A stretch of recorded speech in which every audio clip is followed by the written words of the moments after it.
Give it a listen. Perfect song for a roller coaster. I'll bring that up. All right. So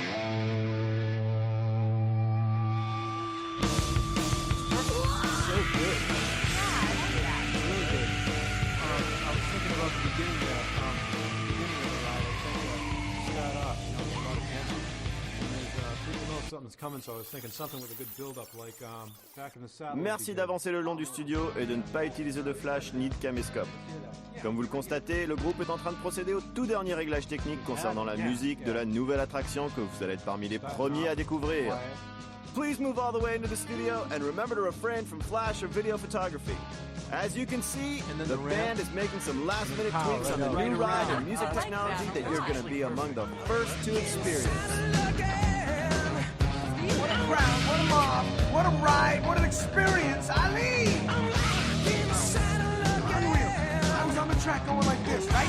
1, 2, 3, 4, I got right about the gear, and I thought I was gonna lose it, and I felt like I was hearing going down!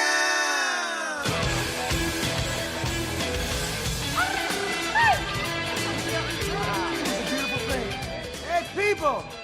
What's happening out there? Listen, Steven, you know you wanted to mock On up vient de with m'informer que nous sommes prêts à accueillir nos VIP dans la zone d'essai pour leur voyage test. I just got word that the ride test demo zone is now ready for our VIP guests. Yes! On dirait que le groupe va se balader. Pour ceux qui veulent les suivre en vibrant au son du rock'n'roll, c'est par ici. Looks like the band is going for a ride. If you'd like to go with them to rock and roll, walk this way. Guys, wait up. Back over lover, always hiding beneath the covers till I talk to you, my daddy say. Said you ain't seen nothing till you down on the muff and then you sure to be changing your ways. I met cheerleader, was a real young breed, all times I can reminisce. Welcome to episode 17 of the Magical Disneyland Paris podcast, all things magical and Disneyland Paris. I'm Andrew Williamson and I'm joined by Simon West. Hello, hello. Each Magical Disneyland Paris podcast episode will have a different focus, be it an attraction, restaurant or special element of the Disneyland Paris world. This episode we are focusing on Rock and Roller Coaster avec Aerosmith. We will also hand over to you, the listener, and discuss your views and opinions. We're also joined today by our special guest. He is one of our biggest fans on Twitter. It is Alan, and it's Cafe Fantasia. Hello, Alan. Hello, Alan. I'm here. You confused me then. I was saying, well, my name isn't Alan, is it? Simon, your name isn't Alan. I am the biggest fan, yeah. Huzzah! There's been no vote or any special research done to clarify the quote that Alan is our biggest fan, but seeing as though he's probably sent in thousands of lines of emails, we can definitely say that he is up there as one of our biggest fans. Since we last spoke, Simon, you've been acting and directing and writing, I believe, in Edinburgh. I have, yeah. I've been up at the Fringe, which has contributed to the delay in this podcast coming out. But I had a good time, and I've now spent all the money that I was hoping to use on a DLP trip. But, you know, what can you do? What can you do? Do you have a Fringe now as well? No. In fact, I came back and got a haircut. So I went to the Fringe and then came back and had no Fringe. Crazy. Well, there we go. Alan, have you got a Fringe? I could do, but I tend to blow dry it up in an upward orientation. Ooh. Very nice. So there you go. I haven't got much of a fringe left because mine's starting to fall out. So we'll move away from the hair chat now. So yeah, it's great to have you on board, Alan. Thank you. Obviously, we sent you over. We sent you over to Walt Disney World. No, we didn't. You kindly paid for me to go to Florida for 2 weeks to of course we did, yeah. research Rock and Roller Coaster. So we want your opinions later on as to what's the same, what's different, what are your opinions. We'll cover that later on. Quick overview, we're going to go through the brief history, and I've only got 4 bullet points for this, because the main history of it is what it's like at the moment, really. So we'll look at the history, the current attraction, what we would think about will happen in the future. We'll obviously also go to your listener opinions, reviews, and then we'll end up with some sponsor messages and stuff like that. So, brief history. Obviously, it's located in the Walt Disney Studios in the backlot. It opened on March the 16th in 2002, and as we mentioned there, when Alan's been riding it at Walt Disney World, at Disney Hollywood Studios, it opened in July. Oh, sorry, I keep saying on July the 29th, 1999. Interestingly, that was when Steven Tyler was 51, and today he is 69. Today? Well, not his birthday, but just in this current year, he's 69 years old. So it gives you an idea of how long the attraction's been around for. Blimey. Wow, that really does put it into perspective, doesn't it? I'm amazed he was 51 when it opened. Yeah. That's old as well. Well, it's not really anymore now. I'm getting closer to that age. Aerosmith not current at all, is it? I mean, to be honest, it sort of vaguely was when it opened. But wow, that's. I mean, I'm an Aerosmith fan, but I realise now if I was, I don't know, the age that I was when I initially went on Rock and Roller Coaster, I'd be going on being like, who? What? What's all this about? Now, were you a Aerosmith fan before you had taken a ride on the Rock and Roller Coaster? I wasn't. No. You weren't. So was it this ride that made you interested in Rock and Yes, and I now love Aerosmith. So roller coasters can change people, definitely. But I mean, I can't imagine nowadays, because I would have been, I don't know, sort of early teens, I guess, when I would have first ridden this. And I can't imagine teens nowadays coming off it and being like, boom, I'm going to look up Aerosmith and get really into them. So what about you, Alan? Were you a fan? Do you like the Aerosmith music? I do, but I guess the attraction did make me more aware of their music, definitely. I mean, I would have known my reference point with Aerosmith is Mrs. Doubtfire. Basically. I'm sure it is for many people as well. Robin Williams doing the vacuum cleaning. But then you come off that ride and then you start looking up their songs and researching stuff. If you're a geek. I think you're with two fellow geeks here today, Alan, so don't worry. I definitely became a fan of Aerosmith. Well, a fan of Aerosmith, no. I love the songs that are on this attraction. So I like to say I like Aerosmith music, and I listen to other songs, but I only really, really like the ones that are on this attraction. So again, like you, Simon, this has kind of inspired me to download their music via Apple Music now these days, probably illegally before then. But but no one's listening to this part, it's fine. Think looking at the date there, 2002 is when it opened with the park. I visited in 2003, and I didn't even know anything about Disneyland Paris really at the time when I first went. When I was in my sixth form as a trip with my friends and my teachers. So obviously I was there like a year later. So the park had only been open a year. So to me it was it could have been there for years beforehand. To me, I didn't really know that, but looking back, it was obviously only there for a year, really fresh. And then again, my friends, 15, 16-year-old, we didn't know who Aerosmith were, really. We knew Walk This Way with Run DMC, but that was about it. I actually have a couple of things to say about the origins. Yeah, go on. Just that when I was on holiday at Disney World in 98, they were building the original attractions, so I saw it. Yeah. I saw it under construction through a construction fence, and at that stage it was just the track, and they were building, the framework of the building around it. So that was kind of cool to see the original ride under construction. The roller coaster, I mean, obviously you don't get to see it anymore outside of the show building, but it's a really scary looking thing when you see. Like, I've only seen photos of it being constructed, and there is actually an external version of it in a park in Holland that's a very, very similar roller coaster.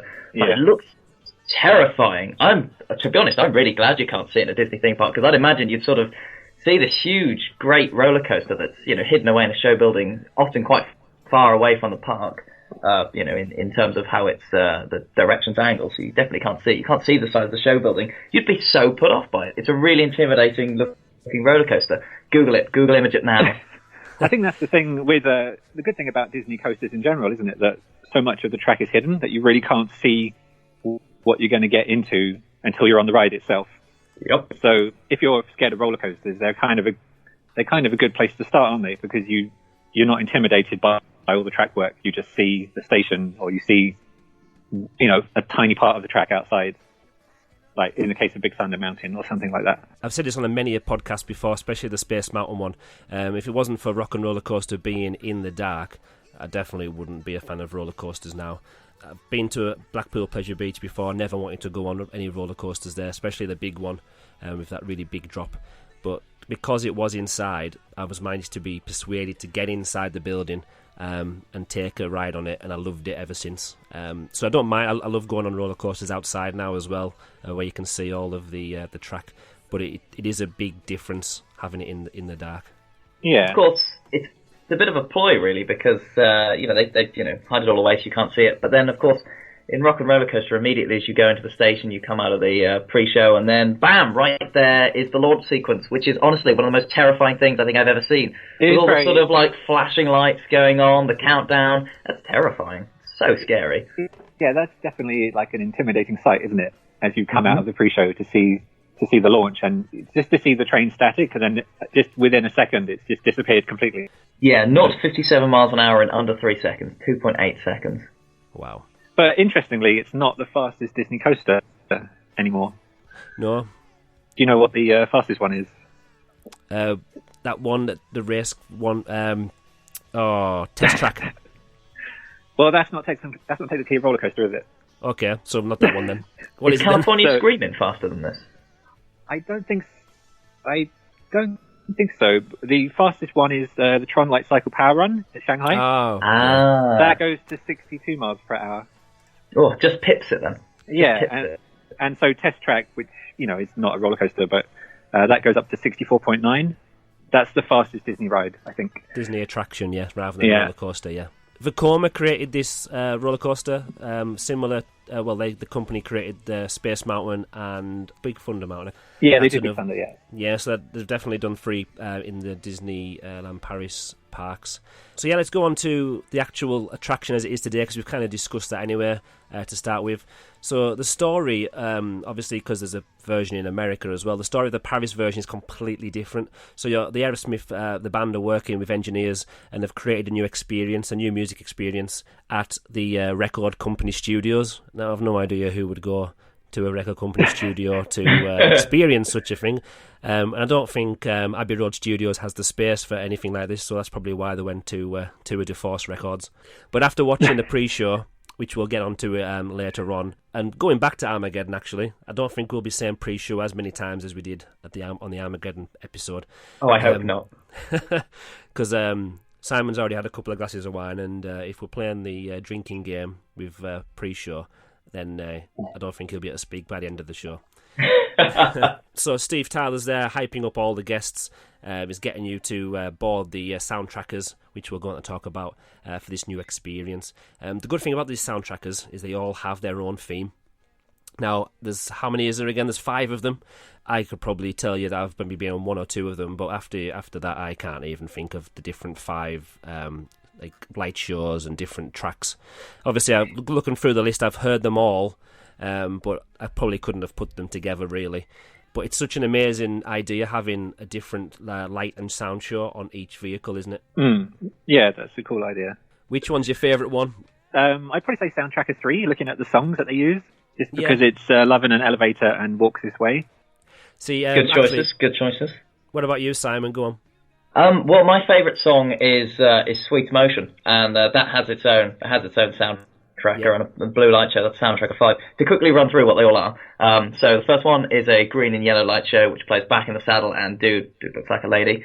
Second soundtrack has a pink light show, plays Young Lust, Fine, and Love in an Elevator, or Love in a Roller Coaster. I think it's actually Twisted too. Soundtracker 3 has a multicolour light show, plays Love in an Elevator and Walk This Way. 4 is a red and yellow light show with 9 lives, and 5, obviously the best one, blue light show, Sweet Emotion. Now, I like the fact that Sweet Emotion is actually a live version, because obviously with all the lights going around and the trussing, and it does feel like you're at a concert, so hearing some of the audience screaming and the atmosphere that adds to it, I suppose that one should be probably the best one.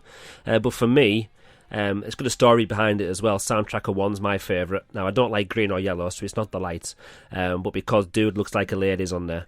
Again, I can't remember if I've mentioned this story now, but I'll say it again if I haven't. When we were on Rock and Roller Coaster back in 2003, we were on there, and for some reason the light show kept going on, but the onboard music completely stopped. It was just silent, and it was really weird. But it was actually in the middle of playing Dude Looks Like a Lady, and at one point, when it went dead, as it was going down one of the hills, I just shouted, "Dude looks like a lady!" And everybody in the whole soundtrack had just started clapping and cheering, and everyone joined in. So it was, for me, that was a really big experience that I've never forgotten, and that's my favourite soundtracker. I think when the music stops, you realise how important it is to the experience. Yeah, when you ride it silent, you just you realise that that's a very integral part of the attraction. It feels really hollow. If you've never ridden it silent, then lucky you, because it's because certainly the last time I was on, actually there was no music playing, but you still have the stuff at the start, which was weird.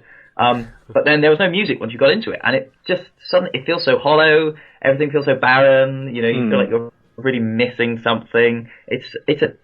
Honestly, it's a really bad experience, to be perfectly honest. I don't know why they're like, we got off at the end and we were like, the sound's not working. They were like, yeah. We were like, well, it's not right without it. You can't do that.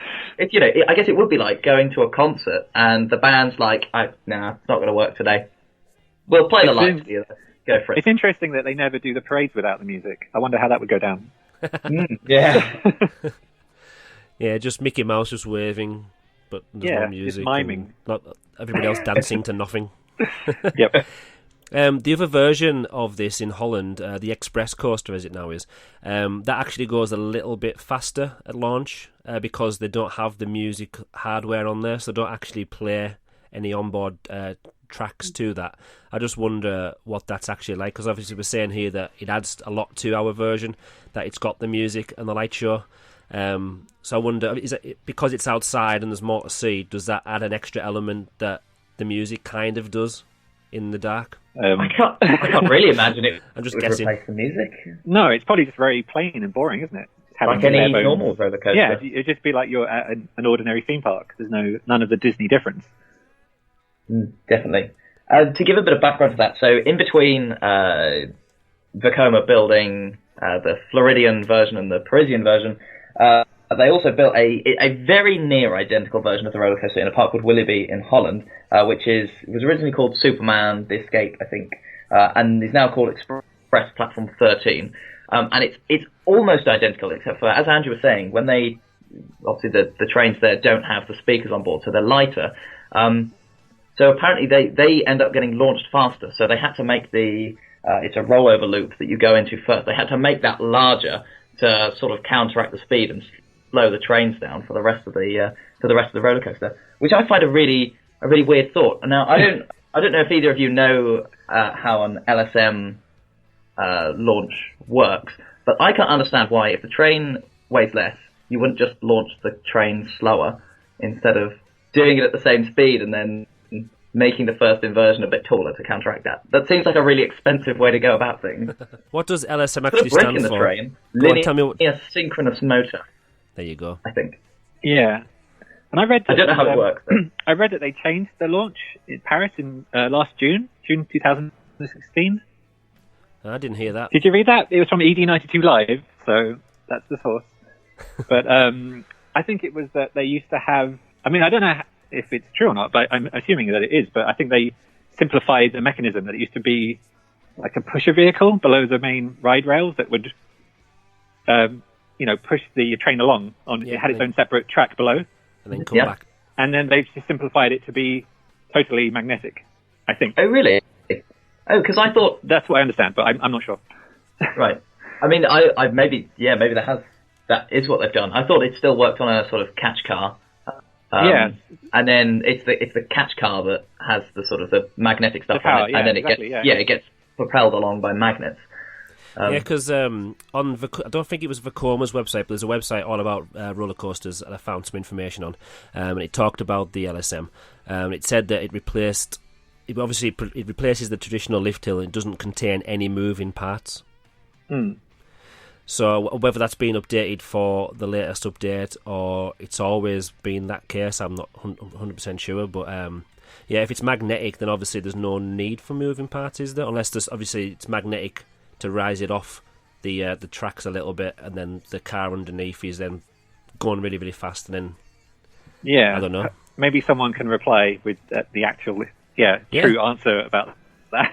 Yeah, Which is, and magnets, Simon... of course, being different to something like Space Mountain, which I think uses a catapult system because they couldn't make the magnets work on an incline or something. But magnets is how you normally do roller coasters, I think. It's a cable, isn't it? It's a cable launch for Space Mountain. That's it. Something that winds up really fast, like a piece of the rope pulls you up the hill. I wouldn't like that to go snap. Well, that's what. No, I think that's why they replace it. Yeah. Because it would actually shoot you. It would shoot you off to the moon, really, wouldn't it? It would, yeah.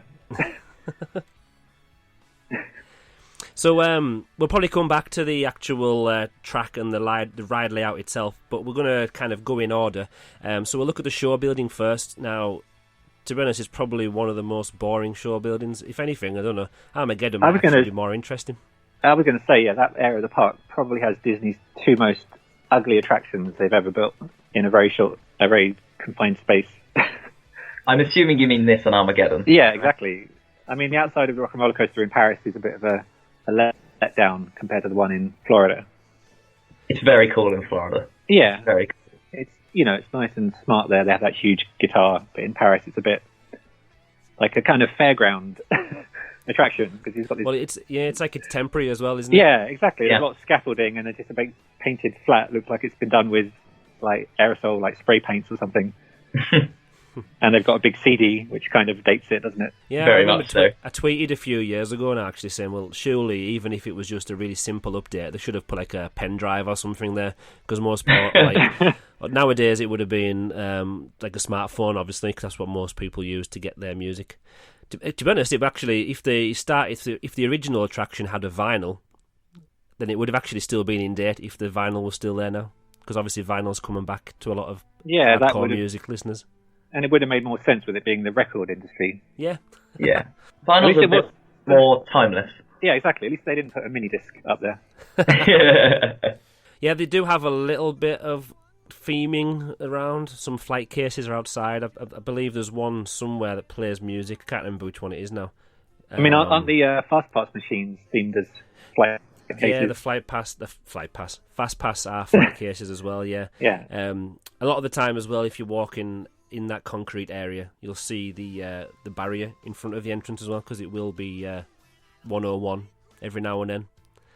Every time I've seemed to have been in Disneyland Paris, it's always been down, like most of the major rides now, at least once a day. Although it seems more reliable than Big Thunder Mountain. Oh, well, anything's more reliable than that at the moment. Yeah. What it really needs is a 13-month refurbishment. Then it'll be off every hour. So that it can break down more often. Yeah, exactly. At least it'll have cool effects, though. Yeah. That sometimes work. When the smoke works, yeah. Yeah, the cool bit about the show building is that it's in Studio 8 and Studio 9, because it's so big. Where's the differentiation between those two? Is one the sort of the station, and then the other one's the building at the far end where the roller coaster actually is? No, if you look at the Google Maps and you're in the kind of 3D view, Studio 8 and Studio 9 are the same building, really. It's just got a number 8 on one side on the left and a number 9 on the other side, just to try and make it themed as two separate studios, really. Right. To make the studio park look a little bit bigger when it was built, they had to pretend they were sort of a bit more than there actually was. Yeah, that's what it looks like from Google Maps. That's called the Gravity Building, isn't it? Is it? Yep. Yes, the actual show building. Yeah. Where the roller coaster is. Yeah, exactly. The big building with all the main coaster track in it, that's called the Gravity Building. Do we know why it's called the Gravity Building? Because after the launch, you depend on gravity. Ah, no, that makes a lot of sense, come to think of it. Come on, Simon. Once you're inside the building, though, you look at the pre-show and the queue area, because even before you get inside the actual building, the queue area outside, there's nothing to it at all. No. It's just back and forward cattle gates. You don't even get to see anything. There's like a couple of trees on the side, and if you're lucky, you can maybe see inside Motors Action, the garage, or maybe see a few people walking past as they're coming out, but there's nothing at all happening there, is there? There's a nice bit of corrugated metal above your head at the time. Well, it's Lovely. painted. Part of it's painted purple to go in with the theme. a sort of faded purple that they occasionally touch up, but. Well, this was the whole trick at the time, wasn't it? That they were saying that they were going for a sort of realistic studio backlot theme. So, you know, you can't argue that it looks ugly. You know, it just looks it's supposed to be authentic. But of course, we all know they didn't have enough money to do anything else, really. Yeah. Yeah, actually, going back to the show building outside, I think it's near the Fast Pass areas. There's lines painted on the floor as if it's a place where buses and coaches can park. They're just really big, long white lines that looks like a coach park area. Like, was there originally the coach? There was like a tour bus outside, wasn't there at one point? Exactly, an Aerobus, not an Aerobus, an Aerosmith tour coach, I guess. Which I think on some Google Maps images, or was it Apple Maps, you can see it parked backstage, like behind Discoveryland somewhere. I love the idea that they've still got it, but they've just no, don't put it out. Don't put it out. It's fine. They're saving it as a new attraction for next year. Well, that'll be the addition to the Studios tour. Yeah. Put that next to the 101 Dalmatians vehicles. Well, I mean, when the trams start breaking down, they'll just put you on an Aerosmith bus and drive you around. That would actually be quite a really good attraction there. I mean, it would be a way of sprucing it up, wouldn't it? With some groupies in the back of the tour bus. As the water's rushing down the canyon. Anyway, that's for a different podcast. That's your own fantasy there. Sorry, yeah, I'll come back to the podcast. Once you've actually got past the queue area, to be honest, the queue isn't like really, really long, is it really, for Rock and Roller Coaster? You're not really outside for long. So it doesn't really matter, because sometimes you can kind of walk on into the main queue area. If you go through the Tour de Force entrance, or the record entrance, when you've got the big guitar strings, which kind of need tightened up and tuned in because they're really floppy and really limp, hanging on the side of the reception desk. And then you've got the nice guitars in the case with the nice flashing lights.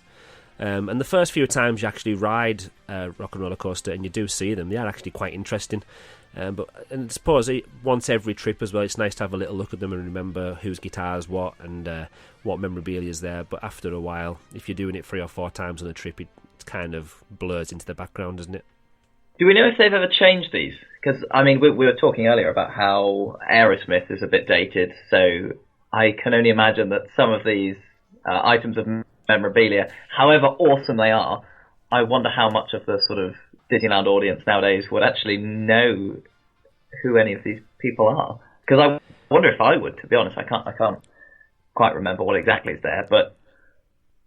Well, as you know, I take a lot of young students every year, although we're not going anymore because I've had 10 years of it. Yeah, I've had 10 years of it, and in the back of my head I'm thinking that my luck will run out, so something bad will happen next time, so I'm not going again. Also, the prices went up. It's been quite expensive at the moment, so we're not going again. But going with students, and I've been doing it for 10 years now, and there was actually, the first few times I went, not many students knew a lot of the music and the bands that were featured in there. But as years gone on, it's now cool to know a lot of old rock bands. So it's actually becoming quite popular again, a lot of the old music. So they did actually know quite a lot. Some of them knew more than I did. That's really cool. So Rock and Roller Coaster, as an attraction, can have a second wind now then? Especially if you come from my scale. It's so old, it's cool again. Yeah. It's vintage now. It's vintage There's now, hope yeah. For Dinotopia. There's hope for Dinotopia.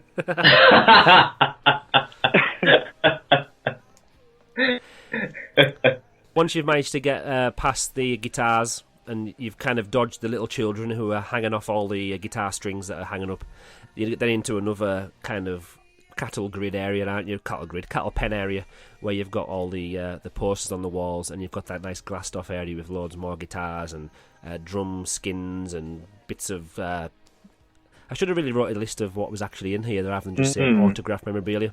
Does anybody know what's actually in there? There was some gold records of some rock artists as well.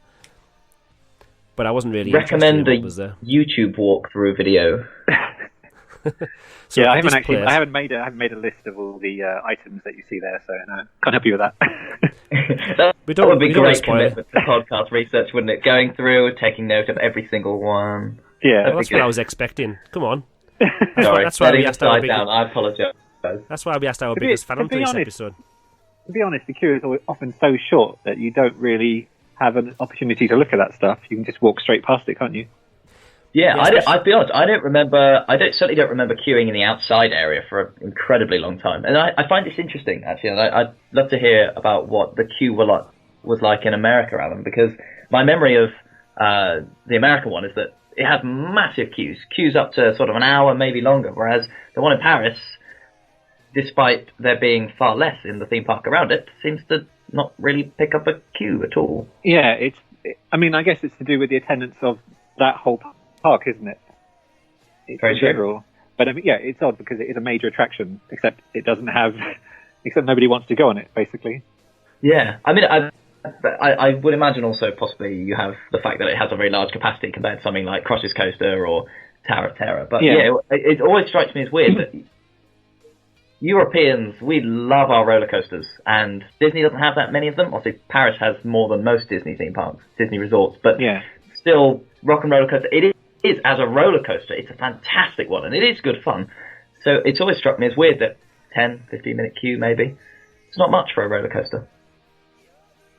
I always think that the coasters are maybe too intense in Paris, that they maybe overdid them at the time. Quite possibly. I certainly think Space Mountain's is a tough Yeah, one. there's a lot of people who just won't go on it. It's just too much for them. Yeah. I mean, we'll talk about the ride in a minute, but I personally think it's a fantastic roller coaster that's really smooth, and I don't think it's too big. But anyway, we'll get on to that. We're still on the queue. I'm jumping ahead.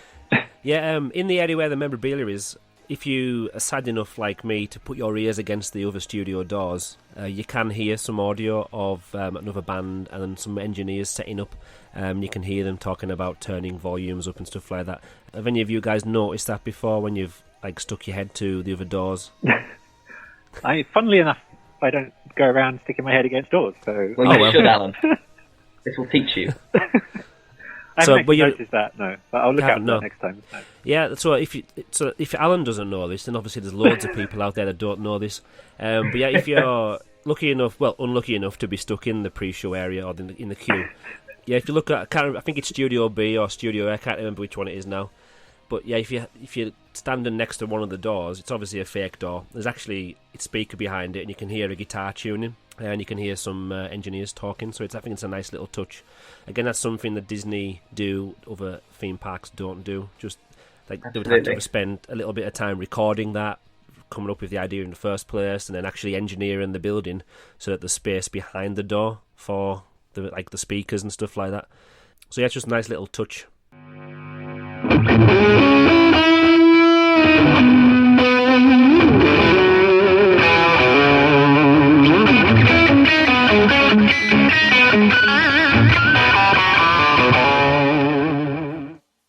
Yeah, track 3 is totally in sync right now. Once you go past and the fast pass queue kind of joins on, and that's where there's kind of a rush. People are deciding whether to go down the left side or the right side, and you think, well, you're from the fast pass, I'm going to try and push into you and push past you. There's some more posters on the side. There's a TV screen in there as well, isn't there, I think, that kind of says recording, and it gives you basically that the doors are going to open. You go in, and that's when you've got the actual real pre-show area, which probably lasts about 25 seconds if you're lucky, because by the time you've stood in the place, you're walking again. Yeah, I always feel like the timing is weird there. Like they don't show you the full pre-show, you know? Yeah, because the doors open and you're kind of out of it while they're still talking to you on the way out. It's not like the Tower of Terror where you come in and you watch exactly the recorded thing from beginning to end. Yeah, because again at the start of it as well, you're going in there and Steve Tyler. If you're at the end of the people that are allowed in to the pre-show show, then obviously they've already started. They've already started talking. So if it's the first time you've actually came across the pre-show, then you'll have missed it. Yeah, I can sort of see why they were going for that, because they're trying to give it a nice sort of organic feel that, you know, Aerosmith are just in there, they're working away, and you just happen to be sort of walking past them. But I don't know, maybe it would have been a little bit better to just have sort of a considerably longer loop that goes on with that Aerosmith thing, and just have that in the background of a queue somewhere, without having this bit where you sort of siphon people into a room, shut the doors, but kind of shut the doors at an awkward time, and then reopen the doors at a bit of an awkward time.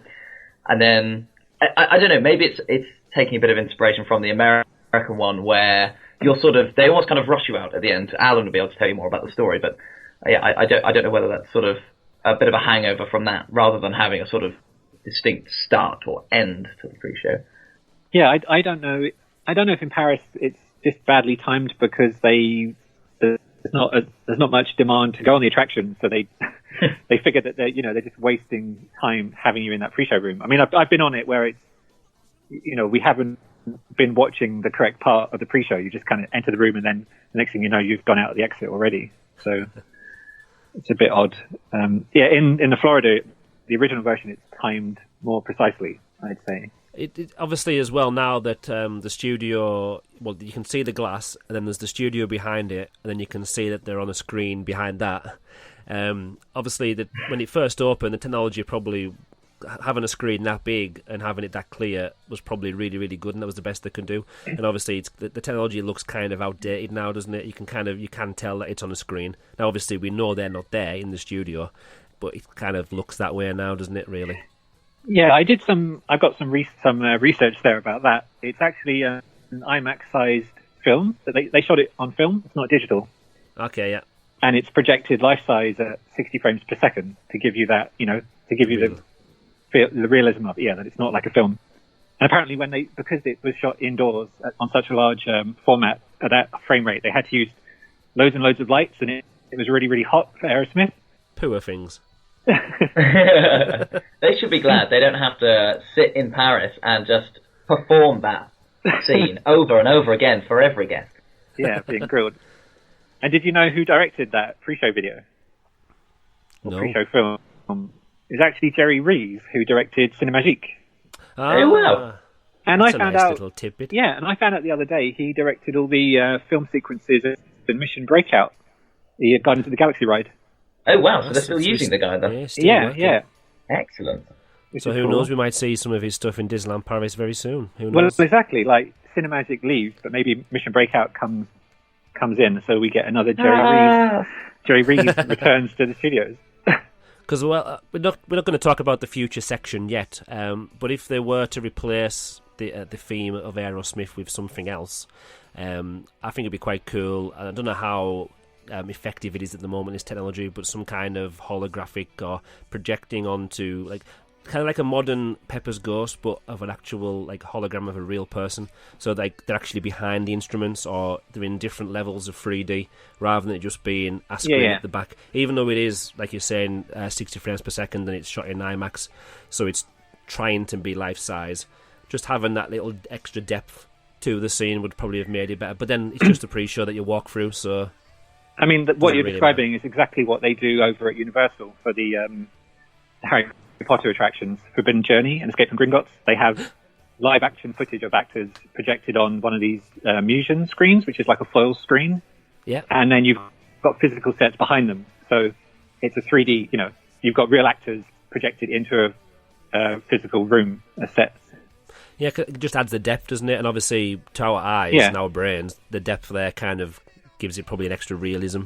Yeah. Than it just being on a flat surface with nothing behind. That would be a great way of updating the Rock and Roller Coaster pre-show. But they won't spend any money doing that if it's going to be Aerosmith. No. Or Spider-Man or something. So yeah, basically what they're doing in that show is they're just kind of talking about the loop, aren't they? It's kind of it's in the middle of construction, and they're talking about the story of it and going down, and he's doing his air drums and stuff like that. To be honest, the first few times I actually like that, and even now I can sometimes feel myself having a little smile just because I'm back in Rock and Roller Coaster again, and I'm going to enjoy this.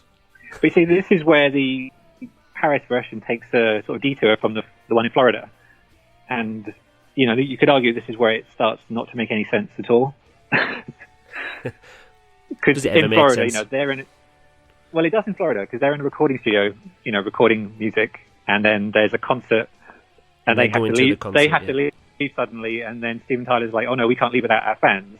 And then he asks his manager to, call in a stretch limo for all the fans to go with them. Yeah. So then you're on a ride on the LA freeway from Hollywood to the venue where they're doing their concert. But in Paris, it's like they're testing a new. It's like they're aware that they are in sort of theme park environment because they're testing roller coaster technology. Do you think that it's kind of because obviously they've got the Florida version was there first and it was done for a few years before. Do you feel they've kind of said, sorry, the budget isn't as much, so we're just going to have to keep it as a roller coaster with some lights in it? Because obviously they would have seen that the storyline worked really well and it was getting good audiences and stuff like that over in America. So I wonder if they've kind of decided, let's just downgrade it a little bit.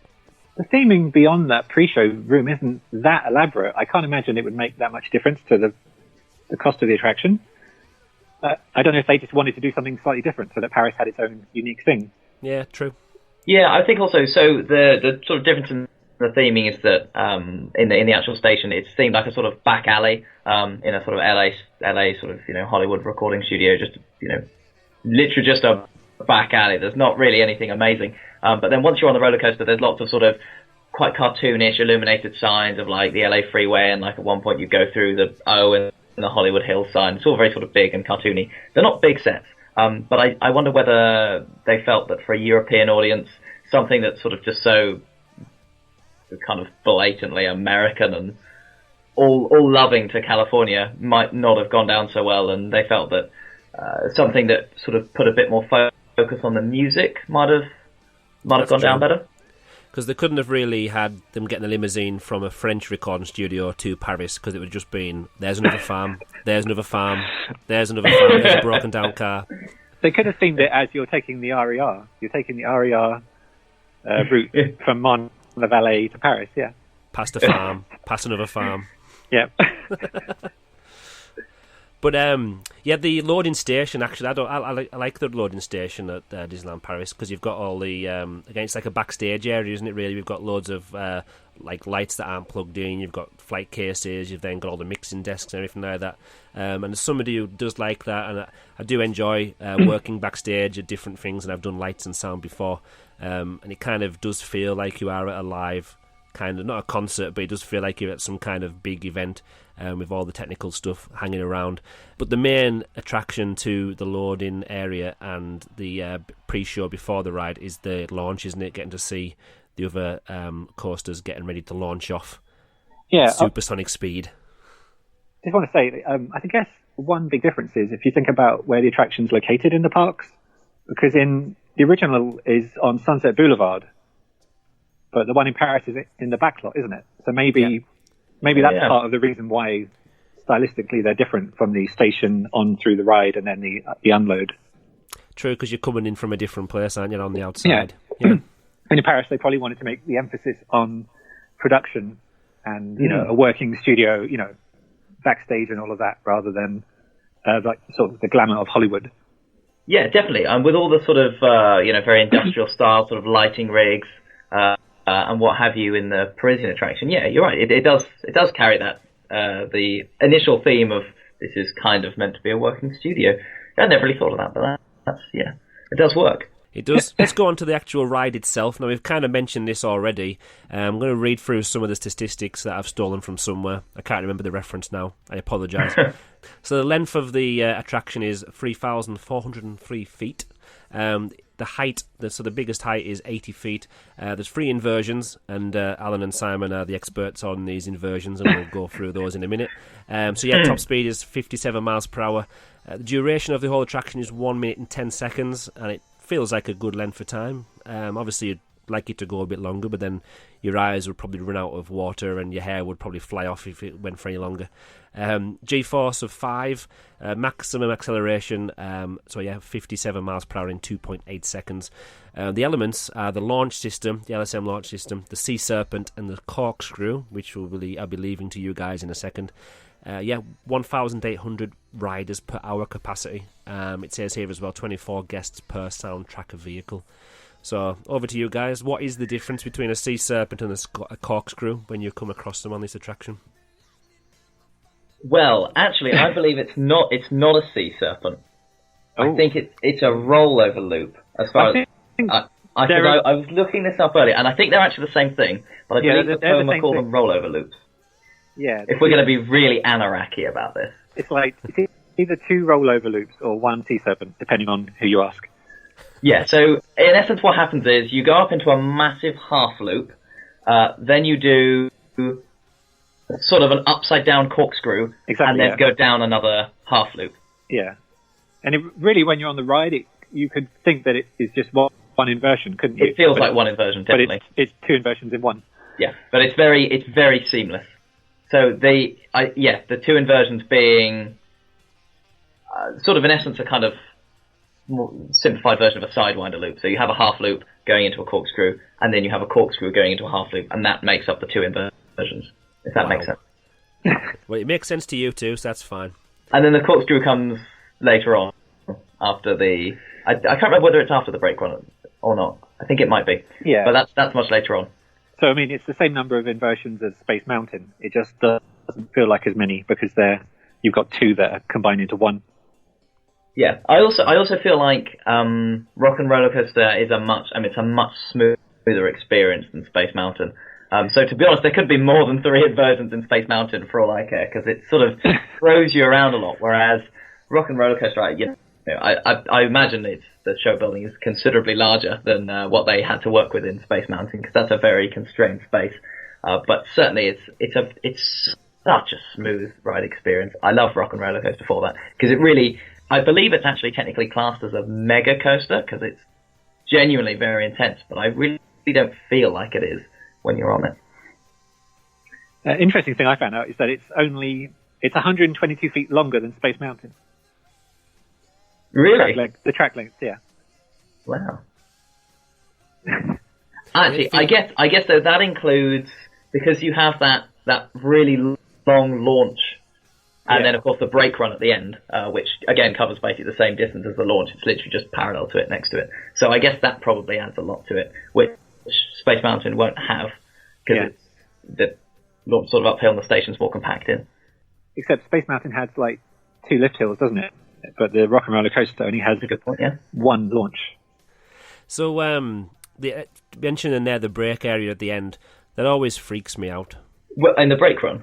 So, there's that sort of light at the end that just kind of flashes at you constantly, and you're sort of sat there waiting for the next train to clear the exit station. You're sort of there thinking, this is really annoying now. Like, it was cool when we came in, but this is just sort of blinding me.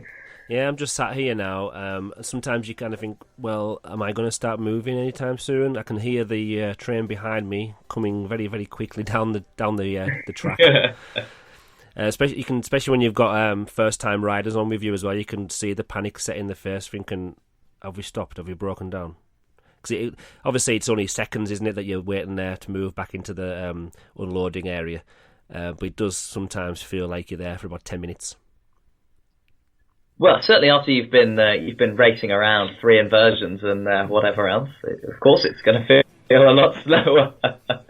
One thing about this ride, I mean, a lot of the attractions at Disneyland Paris don't really scare me anymore, but I'd say that the launch of the Rock and Roller Coaster is still the one thing that still gets to me. I'd second that for myself. Yeah, the feeling when you're waiting there, it's, the anticipation of waiting to be launched it's hard to kind of get used to that. Yeah. I feel like there's something about it as well, that because obviously Space Mountain has a launch as well, and that's also got a launch that's sort of quite visible. At least a section of it is. But there's definitely something about Rock and Roller Coaster. I don't know whether it's because you have a countdown. I don't know whether it's because you have people stood watching you. I don't know what it is about it, but there is something that adds a high degree of extra tension to it than even, say, the launch of Space Mountain. And definitely the sound effects must add to it. Yes. I mean, there's a sort of very deep rumbling sound. There's a lot of electronic, there's growling and blips, and there's all these sound effects that kind of build the anticipation.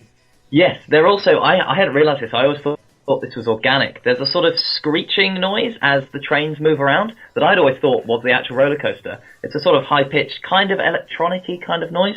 Yeah. But I hadn't realised that's actually part of the sound effect that they use. So it's they build an awful lot into it, definitely. Yeah, the different layers of different sound effects and the music do add a lot to the feeling, and obviously heighten your adrenaline and stuff as it rushes around your body.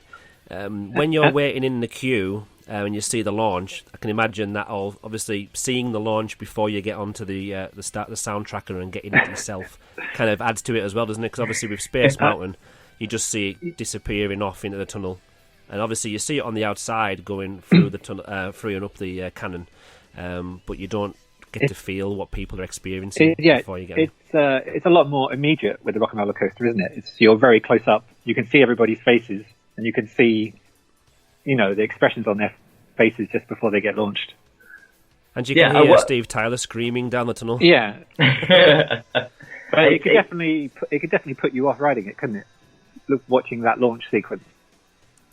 Just to dive in there, hang on, with the story that I've got, because you've literally just said it would put people off doing it. So I can't remember if this was the last time or the previous time when I've been to Disneyland, but somebody had got on and they boarded it and they'd got to the launch bit, and I think they'd got to the point even where the magnetic catch car had latched onto the train, and then this guy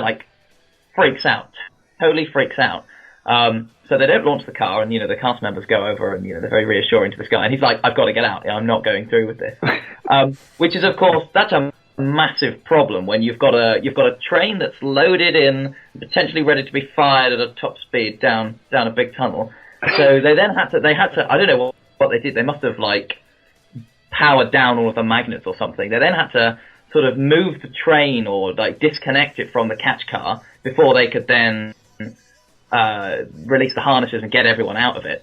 Meanwhile, they've had to turn on all the sort of the working lights for the attraction. But it took absolutely forever to get this guy out. But obviously he freaked out so much because the tension was so much there that he really felt he had to get off. And then of course it took forever they have to cycle the trains around a number of times before they can start doing anything. So I literally, me and my dad had gone on being like, "Oh, it's a 5-minute queue, easy," while my mum and my sister had gone to get some crepes. And then an hour later, they'd eaten 4 crepes, and we're like, "Where were you guys?" Surely it would have been easier for that fella if they just launched him anywhere. It probably would have been. It would have been a cruel move by the cast. He would have got off quicker, wouldn't he? He would. Yes, he would. He would have an awful lot quicker. Because I can imagine he was all stressing out while he was sat there waiting for people to get him out. Very much so, because I think the cast members were.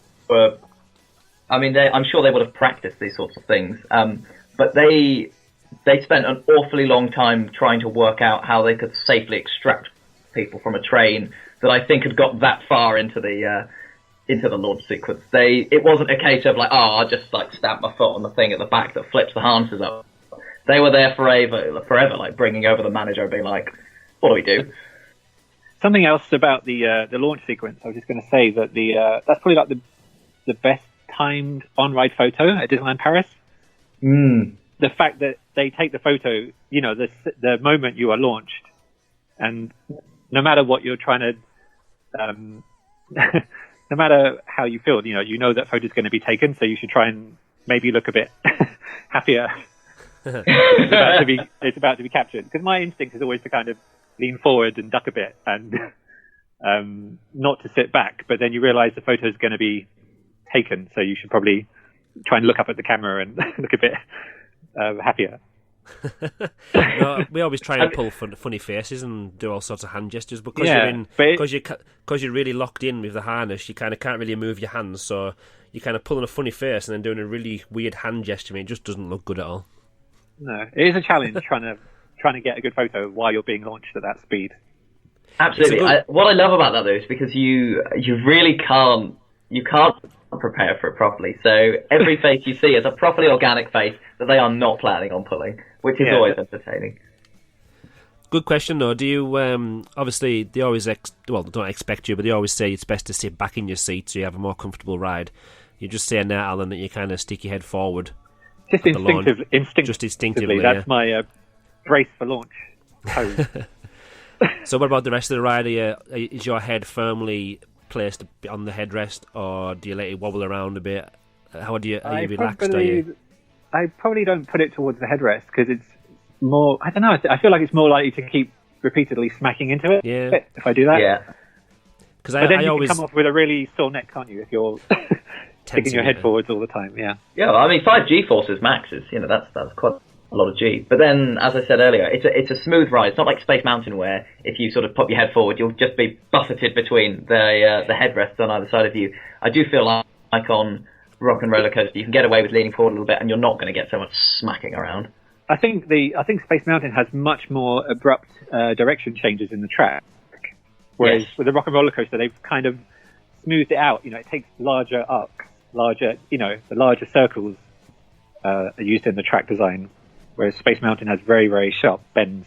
Yeah, so if you're not familiar with the track design of Space Mountain, effectively what happens is they try to keep it with you sort of like doing a massive helix around the side of the building, and then whenever they want to do a show element, you sort of dive back into the building, so you'll do a sort of sharp left, I think it would be, to then do a loop or a corkscrew or whatever, or go into another lift hill. Whereas, obviously, for Rock and Roller Coaster, they haven't felt that they're not in a constrained circular building, so the track can be much more fluid and wrap around itself without needing to just do any sudden turns. Yeah, and I think the the proof of that is that they haven't had to change the trains yet, like they have for Space Mountain with the new harness. And I think that's just become necessary with Space Mountain. That it was just too intense. You needed a more comfortable seat. Now, when they were creating and building Rock and Roller Coaster, I would love to have been part of the team that were involved in doing the lighting, because having watched some of the behind-the-scenes videos, they've had to set the lights, and I think there was more than 300 of them, I think, when normally for a really big concert you'd have maybe 150, so they've got double the lighting, and obviously they've got all the different scenes, they've got the 5 different colour schemes, but they had to apparently, because obviously they only had one viewpoint from where they were programming the lights, they had to move a program, set a colour, and then ride the ride a couple of times to check what it was like, and then make a couple of tweaks, and then ride the attraction again, and then make some more tweaks. So just imagine how many times you must have went through the ride just to check to see if the blue light was on. I mean, it must have been a lot of fun. But would it get boring though if you're doing that every day? I think Probably it would get painful, wouldn't it? You have to go through some military grade training just to be able to get your body to cope with the G-forces all day. Exactly, yeah. I would imagine now that they could visualize enough of it on computers that they could program all of that in advance and not have to keep writing it. Where's the fun in that? I know. But just, the difference in the technology between what they have now and what they had back in 2002 when it opened. Yeah. So I can imagine now that obviously with new attractions they'll have VR headsets, and like you say, it'll be all 3D mapped on the computer. Yeah. You just make the change in real time on your computer, and you can see it from any viewpoint in the attraction. So I remember hearing that apparently they, in WDI, they will use motion simulators similar to the ones, identical to the ones that they use for Star Tours, and they'll basically animate whatever ride they're making, and then they'll go around it on a motion simulator to get a feel for it before signing off on the final design. I don't know whether they would have done that back in the 90s, whether it would have been too difficult to do the animations back then. They did they did it for Space Mountain, didn't they?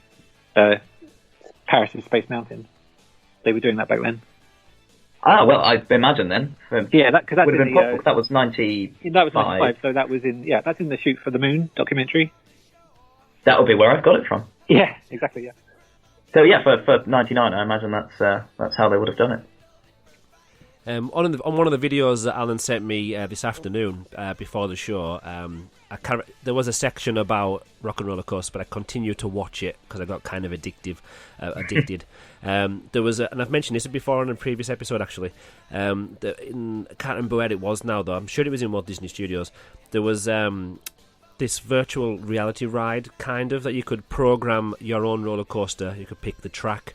I can't remember what it was called now. That's going to help me. I think it was. Well, that originates from Disney Quest, which is like an indoor virtual reality theme park that they had in Walt Disney World, and it was called Cyberspace Mountain at the time. Yeah. I'm not sure. I think that's the name that came to Paris when they brought that over to Paris. But obviously you just mentioned there, Simon, about checking out the attraction virtually in a simulator before it gets the go-ahead. But I remember and it was only there in 2003 when I was there, and when I went back a few years later, it had completely gone. But it's basically like a big red washing machine that you're sitting in, and you can put in loops, you can put in all these different corkscrews, and you basically just pick the intensity and drag and drop all the different elements, and then you ride your roller coaster. And the funny part is that there's a screen on the outside, and there's a camera on the inside, and you can see people's faces while they were riding. Did they record your video in Paris? I never did it in Paris.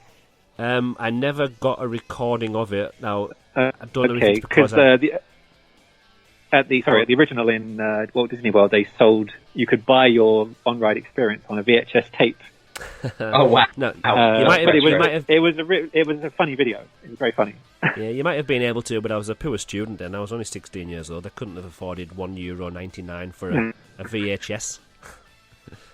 Oh, that feels like so much effort to be creating that many VHS. I know, it's ridiculous. Yeah, they were not easy technologies to use. Just imagine the stockroom. You think of the difference now, where at least in Florida, you come off an attraction and then automatically on your phone is a video of you on the ride without you having to do without you having to make any interaction at all. Very It'd be big nice change. if that comes to Disneyland Paris one day. I hope so. Yeah. Photo Pass came a few years behind everybody else, so hopefully that'll also be added to ours. If everything's going wireless and RFID very soon. Exactly, because with the attractions out there, the attractions know that you are on them without you having to do anything, which is quite an amazing thing. Kind of scary as well. Yeah, the attraction knows exactly what seat you're in on every ride that has that technology integrated into it. So in essence, they could probably, I mean, it would be a bit cheeky to stick Tyler, but they could synth his voice with him screaming your name or something at the start or at the end or something. Oh, yeah, I guess. Like you could get shout outs from the band. Well, I'll tell you an interesting thing is, they have posters for, bands, rock groups and stuff in the queue area. Yeah. In Florida, those posters are digital and they automatically incorporate your name. So you're walking around. No way. Yeah. So you're walking around and then suddenly, maybe you won't notice it, but someone in your group will point out, hang on a minute, your first name is part of this poster. So that's kind of cool. That is very awesome. Yeah. So like I said, the attraction knows exactly where you are inside it. Not that you're just in the attraction in general, but you're in the queue area and that you're on the coaster part and so on. Fantastic. See, I was going to say you could use the technology, so if somebody is sick in the vehicle, you can pinpoint it to the exact person, and then they have to come in on the day off, before they leave, and clean the ride vehicle up. Because if you know exactly who's sitting where, you could pinpoint it. I like how they've left it covered in sick until they've tracked this guy down again and be like, right, you're coming back. We've been running the train with sick on it for days.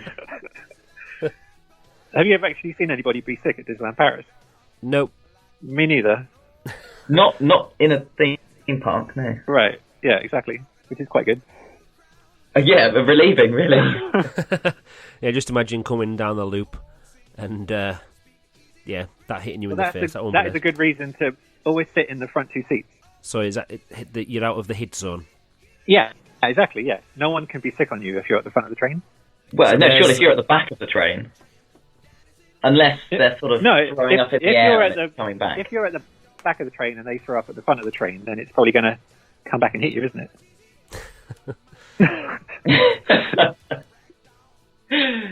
I'm glad we're really, really deeply thinking this through. Yeah, so think about that next time you ride the attraction. There's always with roller coasters. There's always a sort of, it doesn't happen at Disney, but there's you get to the front of the queue.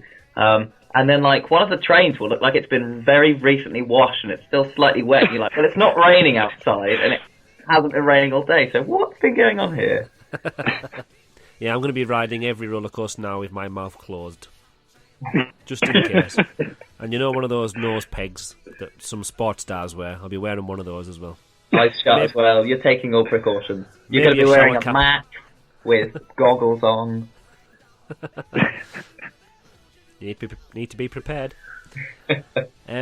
Is there anything else anybody wants to add about the actual attraction or the actual ride element itself? Because obviously the music's attached to the coasters. You've got the lights on different trusses, and you do ride through and under and over different bits of metal trussing as if it was like on a staged area. Has anyone got any other facts or any opinions on the actual attraction itself before we move on to the future? I mean, I can tell you that it's definitely an improvement over the original version of it. Ooh. I'd say, in my opinion. If you're talking if you're talking about the ride part, in the Gravity building, I'd say that's way more of an experience than the original version is. Because I disagree with you, because I think that the theming in Paris kind of feels a bit like a cop-out to me, because, I mean, every Disney attraction has a light show going on with it. That's nothing new. Whereas I prefer the idea that you're sort of racing through an LA street and there are these big cartoony signs that, sort of illuminate as you go through them, as you go past them. So I feel it's a bit more of a kind of dynamic experience, whereas it changes as well because you're going past different signs. Whereas, of course, in Paris, fine, the lights might be doing a fractionally different thing, but at the end of the day, it's still probably the same colour lights flashing at you as you're going around. So I feel like, also particularly, it has two, the roller coaster has two sort of flat sections. I think only one of which is actually a brake run, but it has two sort of flat sections where you go along for a short period. And in Paris, to me, those always feel a little bit, they feel a little bit dead, whereas in America, you're going past these big signs that illuminate you, or you're going through something's happening while you're there. So I feel like it just sort of makes the attraction feel a little bit more complete. So personally, I prefer the American one. But before Alan argues back, because I sure have some very good points to make, I just want to say that I feel like I've been quite negative about the attractions this whole podcast. And although I don't think the theming in Paris is great, and I think it could be better, I think the roller coaster is absolutely amazing. I love the launch, and it is one of my favourite attractions at Paris. So I don't want to feel too negative about it. Anyway, Alan, make the Parisian version sound amazing. Go. I mean, a big, one of the clear differences is in the original version, it's all lit with black light, isn't it? So it's like a Fantasyland dark ride in that it's all UV. In Paris, it's another difference in Paris there is that it's got fog everywhere, hasn't it? The smoke inside the interior, and then it's lit with stage lighting. The story definitely makes more sense in the original. But I'd say, visually, it's a lot more spectacular in Paris. And, I don't like the exterior of the attraction, and I don't think the pre-show makes any sense. But the actual coaster part is amazing in Paris. I think it's a really cool experience. Now, not having ridden the original one in America, I must agree with Alan there. Being the only version I've ever ridden. But I think my love of staging and lighting and being backstage, I think if I was to ride the original one, I probably would still pick Paris. Now, obviously, it's easy to say that without actually being on the original coaster. But I do like the fact that the smoke fills the room and you've got the moving headlights moving around. And I think all of that gives you a much greater appreciation of the depth and the scale of it in Paris. Whereas in Walt Disney World, because you're essentially in a black room with flat, like cardboard-like signs, you're not quite as aware of how big it all is, I'd say. If any of you listeners at home would like a sort of a feel for how big it is, then do go on YouTube and look up a POV for the sort of sister attraction that's not built inside a building, which is called Express Platform 13, because that you can actually see what's going on the roller coaster there. So that gives you a really good feel for, say, like the rollover loop that you do at the start, the corkscrews later on, and these sort of flat sections we were talking about. You can actually see those, whereas if you ever watch a POV from either of the Rock and Roller Coasters, you cannot see a thing about what's going on. Yeah, I mean, and that, you're talking about the first inversion, that's one of my favourite moments at Disneyland Paris is coming out of the rollover or the C7, whatever you want to call it, but coming back down to the ground, just being, just the visual of being upside down, 80 feet or however tall it is, on that ceiling, and then diving back down to the ground. That's a really cool moment. It's a fantastic element in it, definitely. And then I always think on that, this is amazing. I wish more people would ride this because they're missing out on this experience. But then, obviously, the selfish part of me is glad that not as many people are riding it, because it does. If you do want to get onto it, and you know you've only got a certain amount of time, you can guarantee that you will get onto Rock and Roller Coaster. Exactly. Yeah. Another thing about the one in Florida is that you probably know this, that the route that because you're meant to be actually following a route to the Aerosmith concert, the road signs along the route of the attraction are actually indicating a real route. It's not made up. It's meant to be sort of, obviously the coaster track is not following Google Maps, but the signs follow like the order going from Hollywood to Inglewood, I believe it is, where the Forum, that's the arena that they're performing in at the end of the attraction. That's where you end up, So you start from point A and then you go to point B. That's very interesting, that.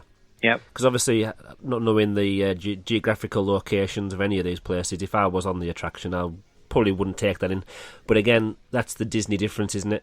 Yeah, that attention to detail. You probably wouldn't work that out while you're actually riding it, but it's nice that they've done that. Yeah.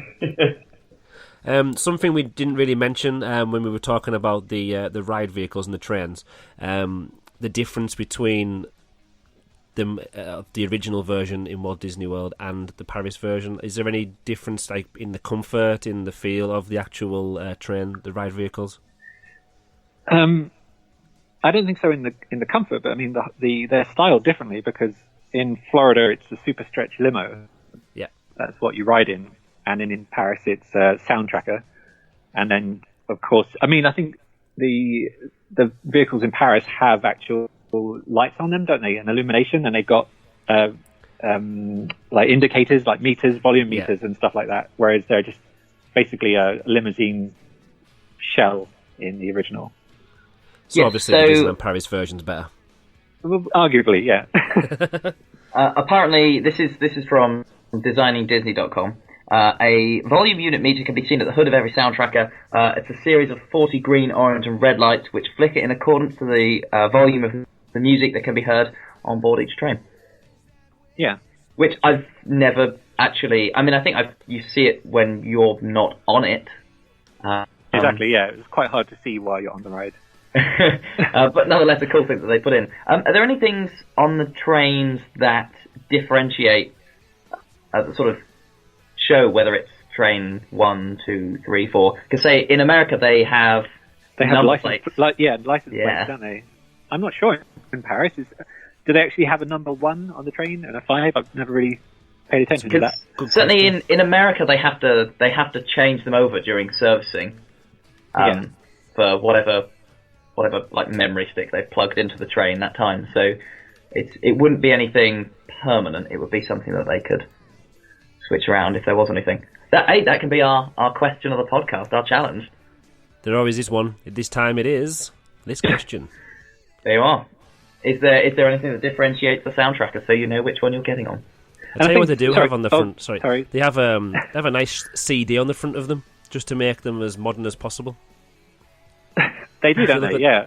Nice little CD reflecting in the light. I was going to say, like, something that's unusual about the Rock and Roller Coaster is that the trains come into the station empty, don't they? Yes. You think about Space Mountain. The train comes back with a full load of guests, and you can see their reaction to the ride. Same with Big Thunder Mountain and Temple of Peril. But on the Rock and Roller Coaster, it comes in completely empty, which is kind of mysterious. Mm-hmm. Yeah, a bit disconcerting, yeah. Yeah. So yeah, like seeing them getting launched off, and then they've obviously flew off because they haven't came back. Yeah, it's like nobody comes back. It's the ride to hell. Anyway, so let's go to the future. What will obviously, if we were betting men, which I don't really bet on anything because I don't want to lose any money. Even £1 is too much money to lose. This is where we now place our bets as to what we think might happen in the future. Obviously, the biggest possibility is probably going to be a new story and a total re-theming of the whole thing. Before we discuss that, is there any band that you would like to replace Aerosmith with, if you wanted to keep it down the music theme? James Blunt. Bewitched. Oh, look at them. Now, you do realise that someone's now going to have to find a POV and play Bewitched.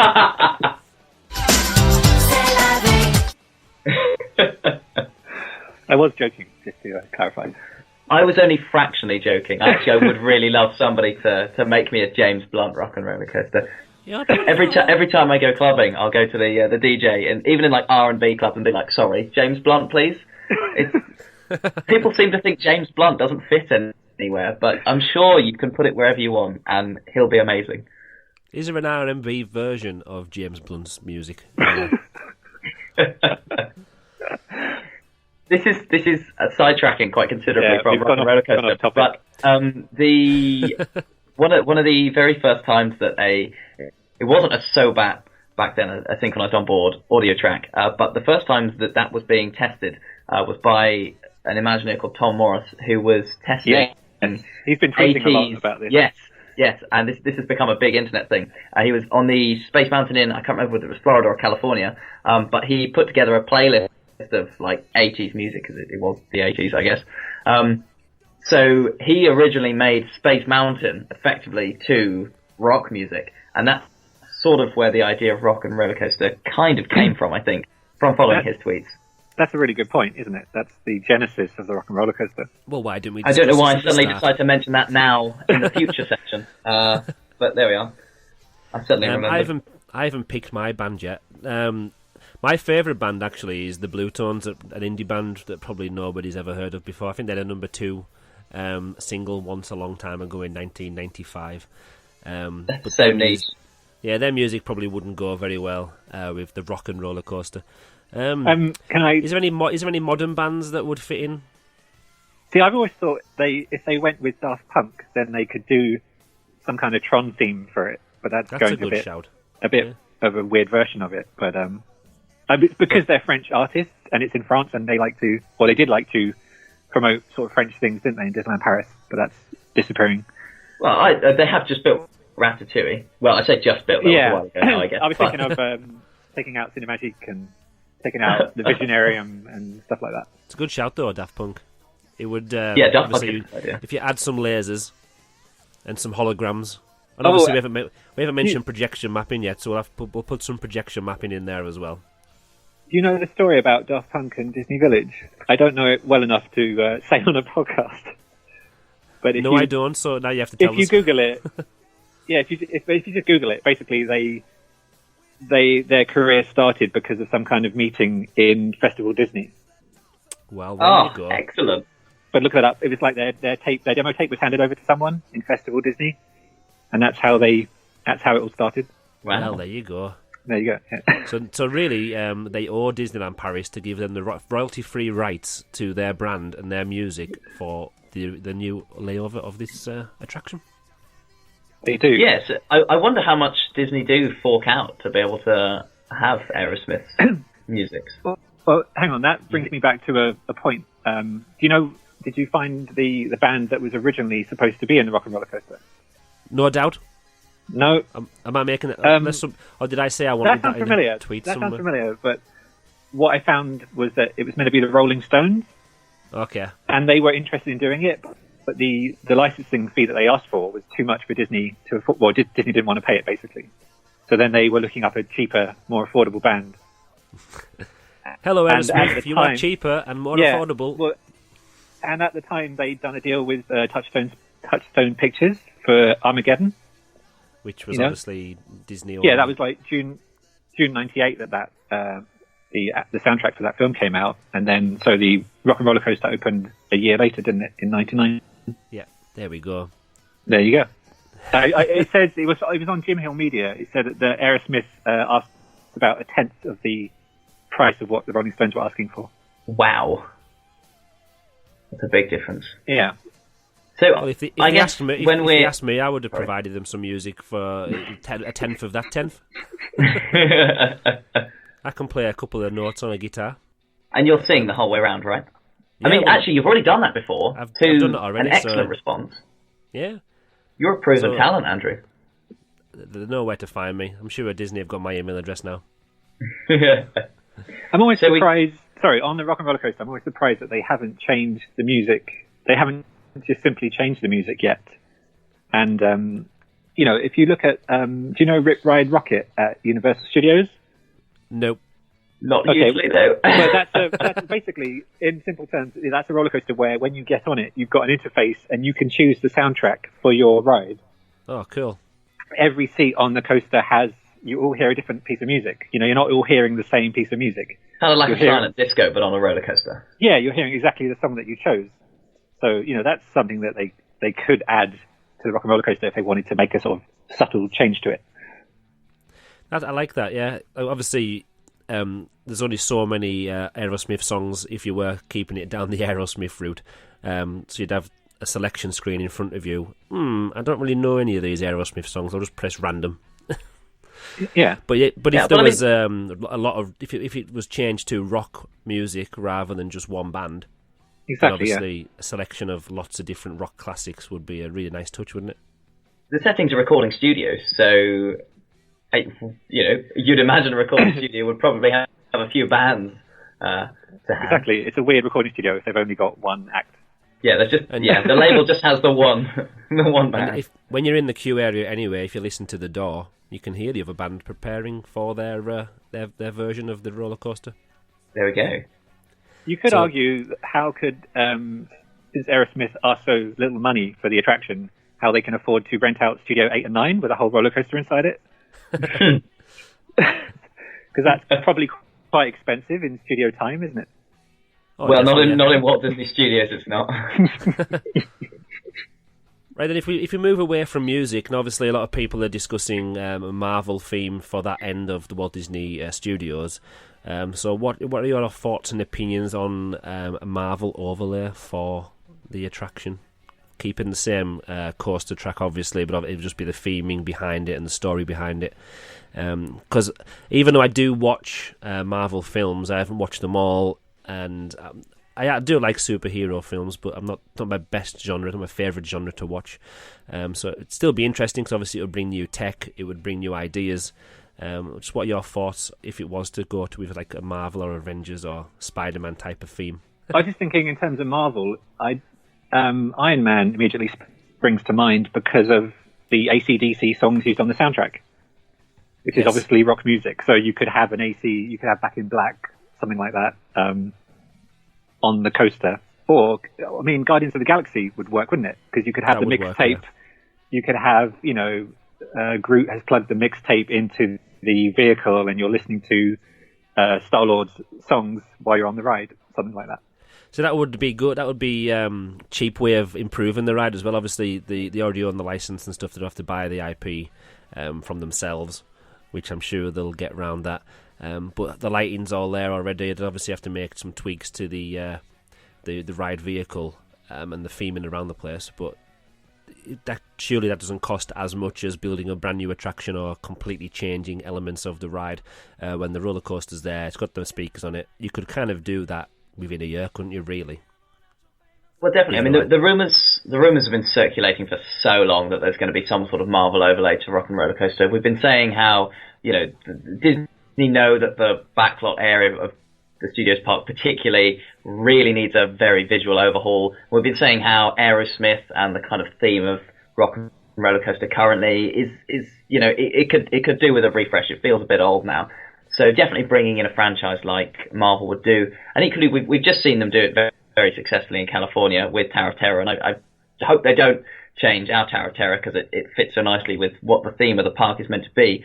However, what you could definitely do is start bringing in a sort of Art Deco 20s style, like they've just done with changing Tower of Terror to Guardians of the Galaxy Mission Breakout in California. If you start bringing in that style into Backlot, then you have a nice seamless transition from Tower of Terror. You go through Courtyard, which again you could bring into that sort of 20s theme, flowing into a Marvel area with where Rock and Roller Coaster currently is in Backlot. And then you would change the entire park to simultaneously fit the original sort of Roaring 20s theme of Walt Disney Studios, and you'd be giving it a new lease of life with Marvel, and finally it would look really good. I think Luke at NIDLP Geek has a very, very similar idea to this, which he's probably written in his long essay that he sent through to us. And I think he's done an article on it as well, so check out his ideas on that, because they're very cool. It's very doable, and wouldn't cost a huge amount. Are you the financial advisor now for Disneyland Paris? If I was, they'd be doing a lot more building, and they'd be far more bankrupt. Yeah. Again, it does need freshened up, and obviously, eventually, whether it's next year, 5 years, 10 years down the line, it's going to happen eventually. I would say, given that now the Walt Disney Company do own Disneyland Paris, and obviously that Walt Disney Studios does have to have the focus kind of brought to it. It would be sad to see Rock and Roller Coaster go. Obviously, being one of the first roller coasters I ever ridden as a young teenager, getting over my fear of those rides in the dark. So it would be sad to lose that. But then again, to see more the new tech and hopefully a new audience get interested in the attraction, it would be so cool to see that in the future. Definitely, it needs some projection mapping as well. Exterior of the building, the interior, onto your faces as you're going around. Projection mapping everywhere. Well, you could have some kind of viewing area, depending on what the story is. If it is Iron Man, or if it's Avengers or Guardians of the Galaxy, there could be some kind of viewing area of, I don't know, these superheroes trying out new... If it's Iron Man, trying out new Iron Man suits, and you could maybe project things onto the ride vehicles, or you could even have drones flying around inside the show building, as long as they don't crash into the coaster. They could be carrying some LED screens that would be showing different superheroes flying around, and you could be racing them maybe inside the show building. Obviously, health and safety would have no issue with that whatsoever. If they could projection map onto the side of a train, that would be so amazing, because every roller coaster train travels at a different speed, so they'd have to have like instantaneous tracking and adjusting technology to be able to do that. And then equally the amount of projectors that you'd need to be able to get onto every angle. But I mean, if they could do it, wow, that would be impressive, wouldn't it? See a roller coaster train like changing colour and having things happen to it as it went around would be cool. It could do it. Probably not worth it for the hassle it would cause, but it could do it in the station. It could do it in the station where everyone's boarding.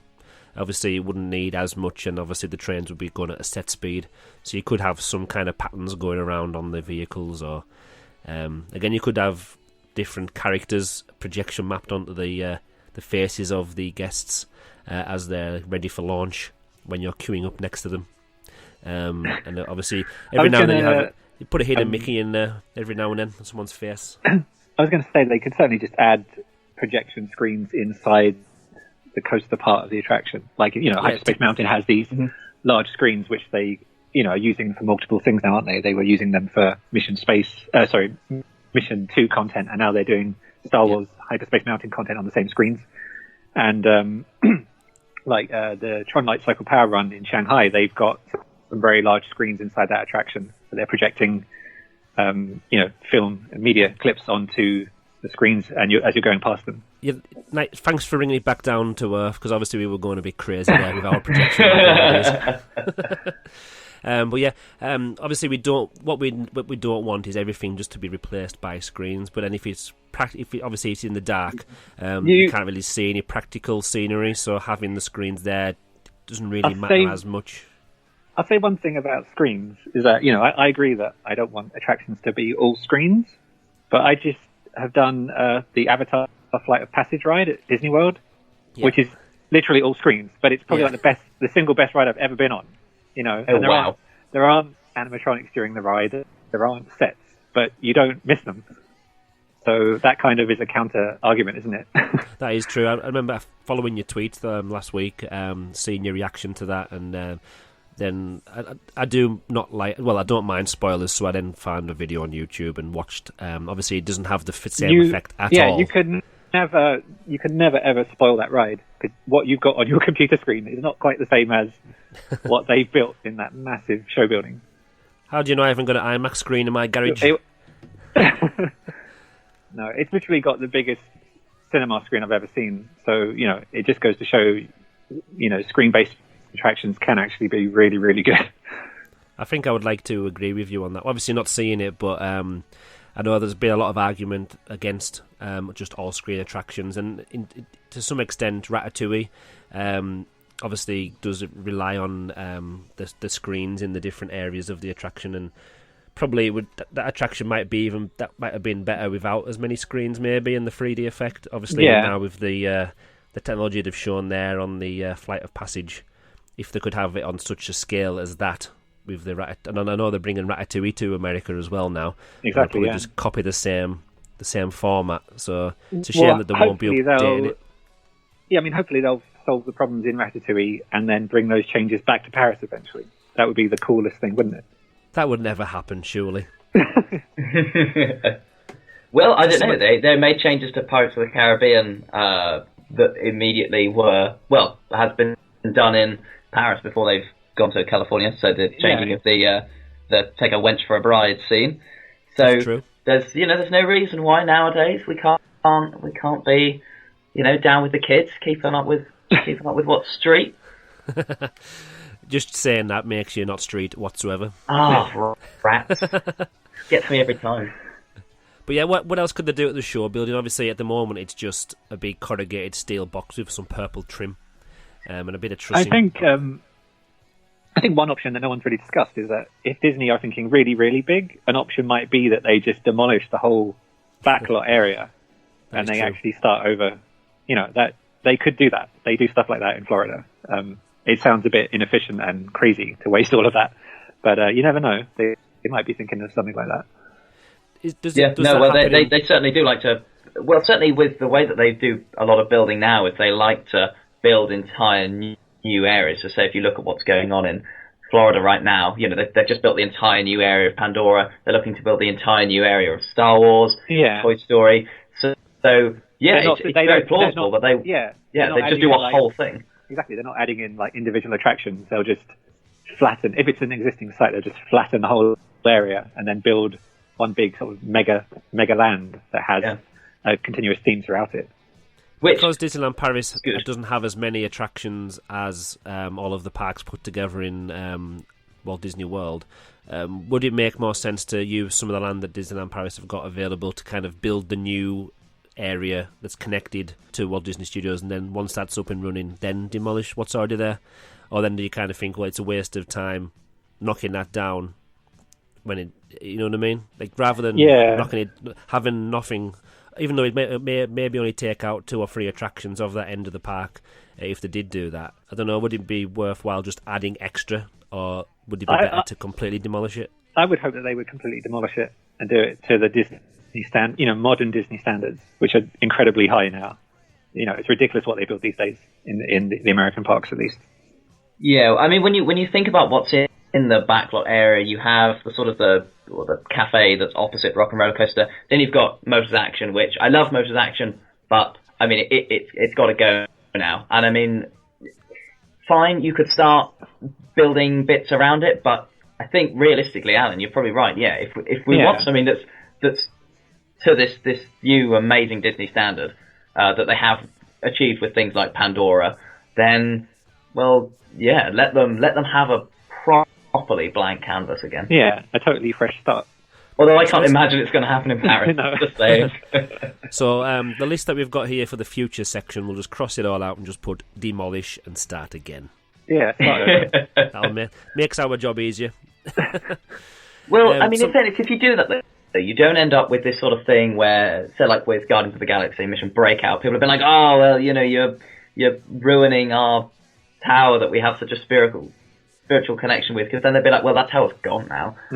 Instead of, oh, it used to be like this, or it used to be like that. Or say, with Space Mountain, where we still, in Paris, I mean, where we still have so many people who are nostalgic for the original From the Earth to the Moon iteration of the ride. Well, if the ride had just been demolished, you wouldn't have that. That's true. And you have to think, like, the studios in Paris, soon they'll be 20 years old, which is weird. That's terrifying to think. Yeah, so you think about, it's a generational thing. Someone's gone from being a baby to being 20 years old in the time that park's been open. It's kind of crazy. Yeah, I mean, in fairness, the park has changed a lot. Because, I mean, if you think, Tower of Terror wasn't there when the park initially opened, Crush's Coaster wasn't there, Ratatouille wasn't there, Toy Story Playland wasn't there. In fact, there was so little there at all. So it has changed a lot, but it's unlike a lot of Disney parks, which sort of grow with large sections at a time, it's been very bitty in the way that it's grown up. So maybe it would be nice to see a bit like Ratatouille. It was a whole mini land that they did at once, even though that's only one attraction and a restaurant. It would be nice to see a whole area get done properly, seamlessly. Yeah. I mean, I feel like when they did Toy Story Playland, that was, I mean, I don't love the Toy Story theme, but that was something that was that was sort of Disney quality. Like, they would build that in Florida or California. You know, it was good enough. So that's the kind of thing they would build over in their parks. And the same with Ratatouille. You know, Ratatouille wasn't like a budget version of a Disney ride. It was Disney trying to do their best. Yeah. And it wasn't just sort of Crush's coaster. Oh, we've got this idea for a roller coaster. Okay, we're just going to stick it there. And then there's sort of nothing around it. And you can, they're still stuck with this sort of studio theme, so it's actually quite an unattractive ride. Yeah. Yeah, you're right. With Toy Story Playland and with Ratatouille, there's none of that. But hopefully that does signal for the future. Yep. Something else we've got on our list, which I want to discuss before we move on to listener opinions, is virtual reality. Now, I've had a few discussions on Twitter about this before, and I keep changing my mind whether I would like to have something like this in Disneyland Park. Obviously, there's a load of coasters now in Germany where there's VR headsets, and I think Alton Towers have got this now on what used to be Air. I can't remember what it's called now. Is it Galactic something or whatever? Galactica? Air Galactica, I think. Yeah. Obviously, but with the virtual reality, you get the same. Obviously, you feel the sensation, and you're wearing the virtual reality headset, and you can look around. And obviously, I don't think they have individual rides as yet on each individual headset, but the potential is there that each person can kind of get a randomised ride from a different location, and then instead of having to shut attractions down to give them overlays for seasonal holidays, like they do with Haunted Mansion and It's a Small World in America, they could do that quite easily with a virtual reality headset. And again, if you're theming it with Marvel or another IP that Disney own, then if there's a new film out, you just whack in another playlist. What's your thoughts on the technology? Because I do like it, but then again, is it a cheap way of getting around having to plan all of the physical sets again and think of the overall story, leaving it to some people in the studio somewhere? So, Simon, what do you think? I've not tried it out yet. From what I've heard sort of mixed things. It obviously depends a lot on the quality of what you're seeing in VR. So say, I remember being someone who said the first time they went on Air Galactica at Alton Towers, they really enjoyed it. But then the second time, the sync was slightly out with the video, and it made them feel sick, and they tried to take the thing off halfway through, which obviously is not ideal. But then again, equally, I was watching a documentary about there's a little roller coaster in Europa Park, which is just a little small mine train, so very, very family ride, very basic kind of roller coaster that they've now got virtual reality headsets on. And it turns out that the human sort of like internal gyros are really not very sophisticated. So your brain can be tricked into believing a hell of a lot of things that aren't happening. So say if you have like a 90-degree banked turn, if you show someone a video of them doing a corkscrew as they go through that turn, you will believe you've gone through a corkscrew. You will fully believe you've gone through a corkscrew. So you can actually take things that, even though you've got the actual motion of it happening, well, you can not only exaggerate that, but make people believe they're going through motions that are totally different than what's happening to their body anyway, which I think is really exciting. But then again, equally, I'm a sucker for that sensation that you're going past something that's genuinely been built rather than that somebody's knocked together on a computer. So I do love 3D sets. But of course, Alan has just said that Flight of Passage is the best attraction he's ever been on, which is quite a claim, because Alan knows a thing or two about theme park attractions. So maybe I'll be one over. Yeah, that's a really good point, actually. Like, if they were going to add it to any attraction in Disneyland Paris, maybe they could add it to Casey Jr. to make it more thrilling or something. But and I mean, there's nothing more thrilling than sitting in the back, facing the opposite way. Yeah, Casey Jr. If you haven't tried it out, I'd recommend it. I've done that, yeah.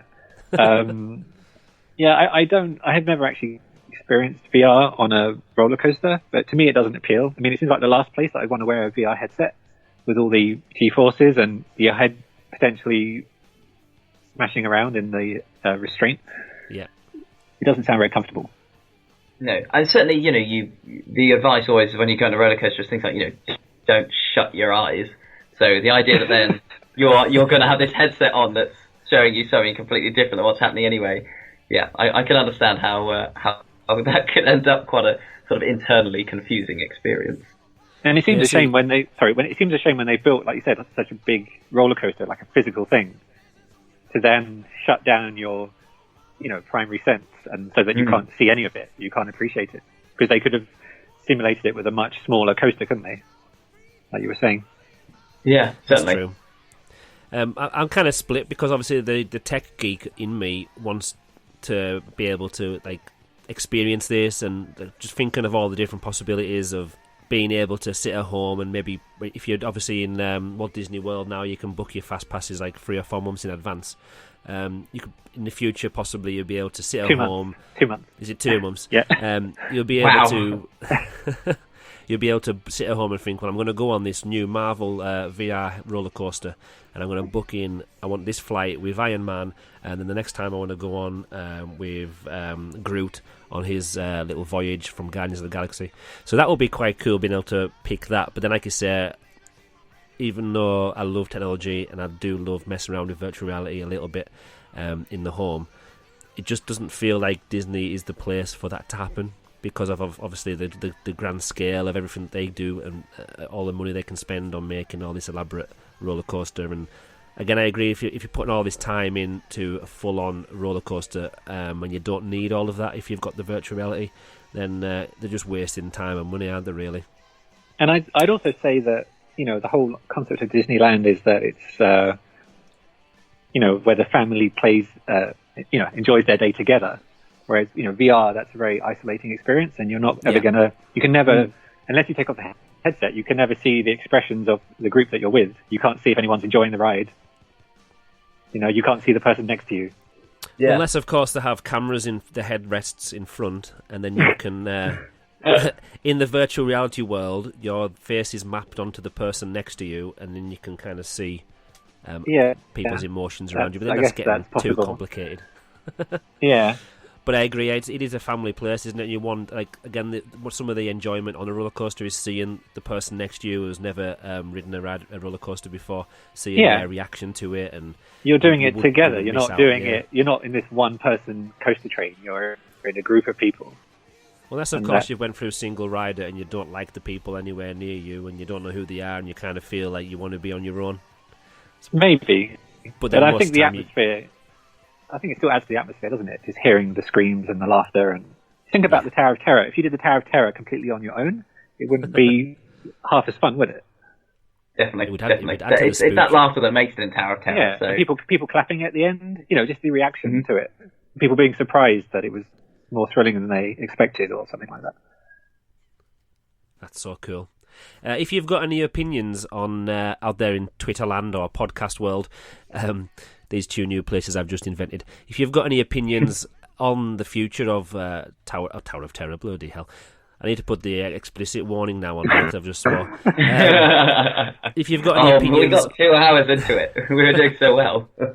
If you've got any opinions on Rock and Roller Coaster, the future of it, that we haven't mentioned, let us know. We might read them out in a future podcast, or we might not, but we'll definitely enjoy reading them. And I know that Alan and myself and Simon would love to engage with you all on Twitter in your thoughts and your opinions after this podcast, so get them tweeting away. I'm going to go now to the listener opinions section. I'm going to quickly... flick through a load of tweets. I did ask on Twitter if you could send us your audio, but no one sent in the audio this time. It worked so well in the last episode, but I know it's quite it's quite difficult if you're not used to hearing your own voice, or you don't like recording your own voice. So we've got a load of tweets and emails this time, and a few direct messages as well. I'm just going to go through some of the tweets on that post. Sully's Arms. Now, obviously, we've recorded this in September, and they tweeted this in August. They wrote it on Friday, and for the first time in ages, everything worked, and it was awesome. Speed, music, lights. I'm loving that. I'm loving that as well. Stephanie Bubble on Twitter, her boyfriend has said, why do they put such an expensive drum kit in a showroom and no one can play it? He also said it should be at his house. And by the way, the ride hurts my head. Oh. See, I don't think it does that one. Obviously, I haven't been on the new version of Space Mountain, Hyperspace Mountain yet, so I haven't felt the new cars, the new trains. But Rock and Roller Coaster was always one that I came off and I had no issue, really. Yeah, I'd say it's I haven't done Hyperspace Mountain either yet, but of the 3 looping coasters in Paris, it's definitely the most comfortable. Yeah. Like, if you don't like looping roller coasters, definitely start with Rock and Roller Coaster, because that's the most comfortable one. Absolutely. That's good advice, yeah. Mitchell Disney on Twitter, he has actually sent us a direct message, but he said, going by the current replies, I'm guessing mine will be the most positive response. We have lots of smiley faces. And then Amandus Ravenswood, who also emailed in later on, has said that it looks like her is going to be the most negative response. Ella Caffrell, who writes a few articles for our website, quite a simple tweet, really. It's a bloody ugly building. There's another swear word. Fair play, yeah. Yep. Come straight out with that, yeah. Emily then tweeted and said, am I the only one that adores the smell? What smell? Smell? Yeah. She's talking about Rock and Roller Coaster. Don't know. The smell? It's probably the fog, isn't it? From the show Yeah, building. the smoke, yeah. Yeah. Yeah, that sort of slightly fruity smell of steak. My dad's got a smoke machine and he hires out for different events, and he does buy off eBay the Tutti Frutti smoke fluid. So that's probably what she's talking about. In fairness, that is actually a lovely smell. The Rock and Roller Coaster Tutti Frutti is available as a car air freshener. That would be a lovely merchandise point there. I'd buy it. Wheelie Bricks, at Wheelie Bricks on Twitter. It's great fun, not much more to say, really. In-depth information there. Daryl Reese-Taylor, not one to ride after a big lunch. True. That is true. DLRP Gids. I like the ride. It's just that it could be in any theme park. Nothing special about it. Yeah. I can see where they're coming from, but I disagree. I don't think any other parks have done... Well, there are other parks, aren't there, with indoor coasters and flashing lights, but I don't think there's anything quite as cool as the Rock and Roller Coaster. Not that I don't think there's anything that's got it as sort of comprehensive as... Because, I mean, Rock and Roller Coaster here does have a theme. It's got a Soap Atlas, which is still pretty rare by roller coaster standards. So I think it does have a full package, even if it's not the most exciting roller coaster that Disney have ever made. Mainly because most Disney roller coasters are pretty special. Mark Johnson, who is at Leicester Mark on Twitter, said he's a big fan of it. He loves the thrill at the start. It gives you and the entire ride afterwards a fine coaster, well themed, and a thumbs up emoji. Huzzah! Hey, DLP Celebration, a great ride, but way too short. Can't even listen to a complete song during the ride, but I wouldn't mind for a Guardians of the Galaxy transformation. When they put the abbreviation down, GOTG, I thought there were, for a minute there I was going to say Game of Thrones. I wouldn't mind for Game of Thrones transformation. That's a good point. That's something I don't actually like about the attraction, is that they don't play one song throughout the ride. Like on the soundtrack of 3, you've got Love in a Roller Coaster and Walk This Way, so that, I would prefer it that they just played one song all the way through. Yeah. See, I disagree with you. I think it's cool that they do sort of mix it up, and you get a sort of highlights, greatest hits reel sort of feel to it. Yeah, so I quite like that, actually. And like soundtrack of 2 has 3 songs, doesn't it? Or within the one train. Mm-hmm. So you basically just get the like one line from each chorus, and then that's the end of the ride. The bits that everybody knows. Put 10 songs into one soundtrack. Have the entire Aerosmith album. Yeah, in 1 minute. Yeah. Alan Wheeler says, it goes upside down, so it counts as an extreme roller coaster in my book, so it's just not going to happen. My wife likes it, no, and I like the music. David at Disney, it could do with a retheme, as it looks a bit dated and cheap, but it's still a lot of fun, and that launch will never ever get old. That's true. Definitely. No matter what you Bang do on. with it, if the launch is there, that's going to be the biggest hit and the biggest part of the attraction, really. Christina KB, the one in Florida is much better going through LA in the rush hour. It feels like they cheaped out on this one. Like, what is the storyline here? And I feel like I need to put a voice on to read that last line. Like, what is the storyline here? I think this is America fighting back, is it? Being like, no, we've got the better one. We've got the better one, guys. Your Parisian one sucks. Oh my god. You can now tell, Alan, why Simon was at the Edinburgh Fringe for a I know, he's very good with voices. Especially the ones in his head. Now it's time for you, so I'm going to pass over the baton to Simon. Mitchell Disney sent us a nice DM, so you can read this one now. Go on. Yes, this is from @MitchellDisney on Twitter. Hello, Andrew. Possibly Simon too. Who knows? In fairness, I never know whether I'm going to be on these podcasts or not. I've only been on Rock and Roller Coaster once. I did it once for the first time in February. We had a bit of pixie dust and were taken through the Fast Pass queue. So I didn't really process in my mind what I'd agreed to do until I sat in the seat. I really enjoyed the ride. The lights and the atmosphere is great. I love Aerosmith music, so it was a really fun experience. I came off the roller coaster asking, when the hell did we actually go upside down? I really didn't feel the inversion. Would I go on Rock and Roller Coaster should it get its rumored Marvel re-theme? Probably not. Aerosmith and all the lights are the main reason I'd go on it again, rather than the roller coaster itself. I haven't done Space, Terra or Indy, so have no plans to do them either. Thanks for the podcast. Can't wait to listen to it this November, Mitchell. Cheeky little man. He sent a winky face with that last night as well.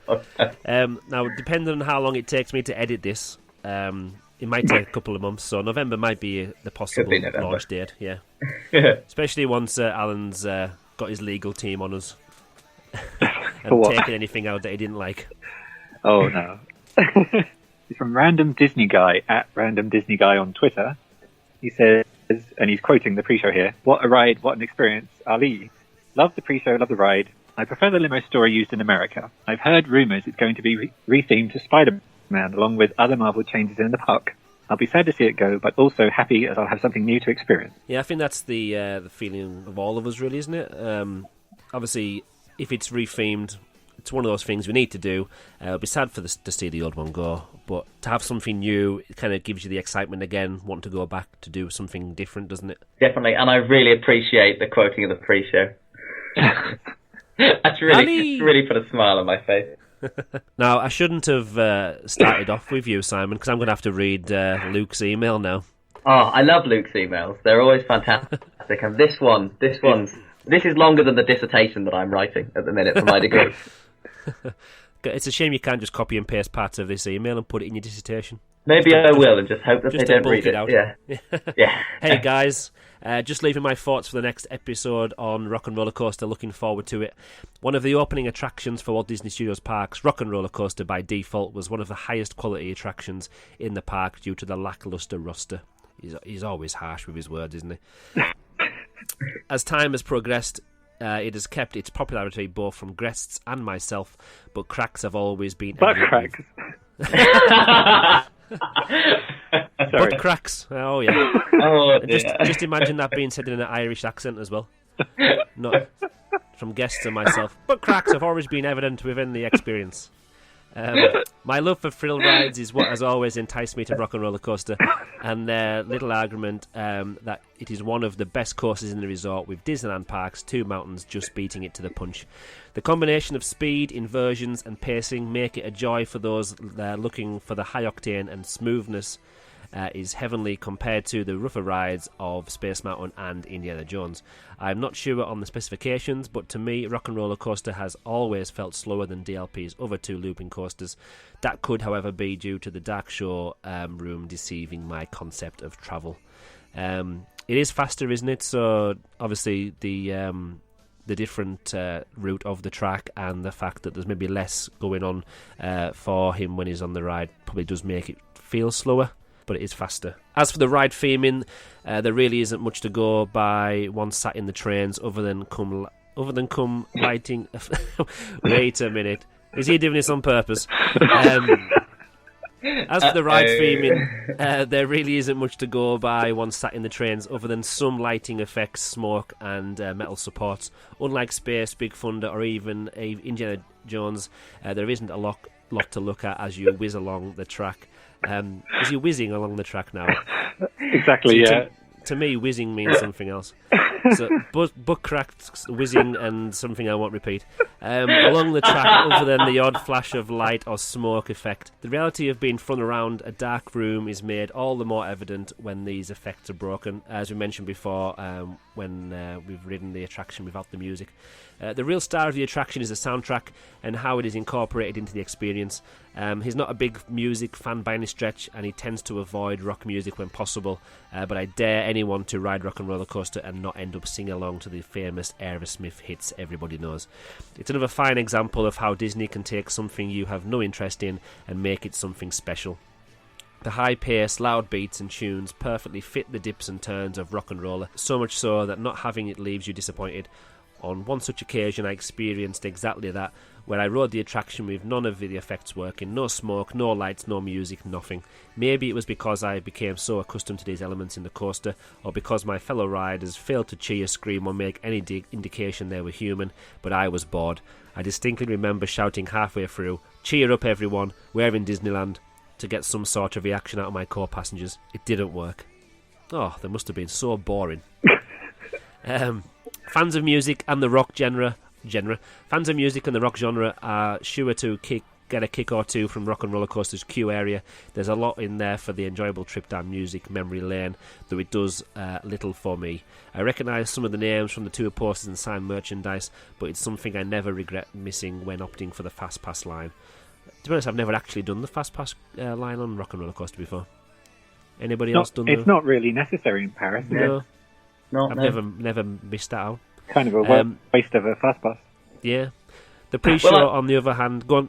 Well, I mean, I guess in Paris, there's not like a limited amount you can have, really. To be honest, if you get a Fast Pass for a Rock and Roller Coaster in Paris, it'll probably just be for like the 5 minutes after that. So. That's true. The pre-show, on the other hand, is a rather fun little experience with the title band's members evaluating part of the coaster. It's fortunately quick too, meaning even after several visits you won't dread its existence, unlike a certain Armageddon pre-show. The Armageddon pre-show! Take a shot. Despite being one of the strongest of the original 9 attractions to surface from 2002, Rock and Roller Coaster is not without its problems that I can only hope has numbered the days of the current theme. The attraction's exterior has always been nothing short of hideous and falls into the same problem as most Walt Disney Studios attractions. It's just a box with a sign on the front. More than likely down to budget limitations rather than creative, the entire Studios park suffers from this problem, which I pray will be improved upon as time progresses. Attraction entrances, when done right, are organic to their surroundings and are a part of the narrative in their own right, rather than just being an open doorway. Big Thunder Mountain and Pirates of the Caribbean are two fine examples of good entrances, and I feel like they naturally belong in their respective lands. References to CDs and other outdated technology has also led Rock and Roller Coaster to fall into the past much too quickly than it should have. Of course, you can't stop the advancement of electronics, but having a giant disc on your show building was probably not a wise move if there was no intention to update it in the future. Since then, we have seen MP3 players and now digital streaming take over the home music industry, making parts of the attraction feel way behind with the times. Rock and Roller Coaster has always been a hot topic of debate over what becomes of the attraction once attention is brought onto fixing the left side of Walt Disney Studios Park, with ever-increasing rumours of a Marvel Land replacing backlot and production courtyard. Many have called for the attraction to receive a re-theme, so to fit the new location theming. Spider-Man and Guardians of the Galaxy have been popular suggestions from fans, but I personally see another occupant for the thrill ride, someone who can, in its own way, preserve the rock music history of the attraction while massively improving on quality and reach. Nearly there. There is one of those armchair Imagineering ideas I've given a lot of thought to and believe turning Rock and Roller Coaster into an Iron Man themed attraction would be the perfect next step in the ride's history. Easily one of the most famous characters to come from Marvel's cinematic universe, Iron Man's fast pace, high octane tone and love of rock music fits the roller coaster like a glove. Like a glove? Was that? I don't even know what that reference is from now. Not only would this add to the much-needed increased superhero presence to Disneyland Paris, it ensures that the high-octane experience we love from Rock and Roller Coaster remains long after Aerosmith have left the building. I'll spare you and the listeners the ordeal of my entire idea, but it consists of a very much Marvel... What's that stand for again? Marvel-centered universe. Cinematic universe. Cinematic. It's a good thing somebody knows what they're talking about. But it consists of a very Marvel Cinematic Universe inspired story that alternates between which train guests are allocated during loading. Each train will be themed around the different Iron Man suit from the movies, with each taking you on a journey against a different adversary, along with unique music, lighting and visual effects along the way. The current finale of a Rock and Roll Coaster would play host to a projection mapping feast, making the most of the tight space to absorb guests into an exciting 180-degree experience along the brake tunnel. The scenes projected would also depend on what the story of their ride has been. Projection mapping wins the day. Someday I will put my full idea for an Iron Man Rock and Roller Coaster retheme down on paper, so take this as a little taster, of what I would like to come. If there's interest to hear more, I may throw it online someday and cover everything I have envisaged, from entrance and exterior to queue and ride experience to exit. Thanks guys, and keep up the great work. I definitely would like to read all of his ideas because they do sound amazing. So would I, absolutely. I think we should get Luke to write articles for our website because, I mean, me and you don't really do it anymore, Andrew. And I mean, this, to be honest, that's longer than I think any individual article I've ever written for the website anyway. Well, I think the last article I wrote for the website was a copy and paste of a press release, so that take a lot email, longer than me. That email was 1,195 words. Wow. Which is definitely an article length, commitment. Isn't it? Yeah. Excellent stuff. To be honest, I agree with everything he says, really, especially the projection mapping bit, because that's the only bit I can actually remember at the moment, having read all of that.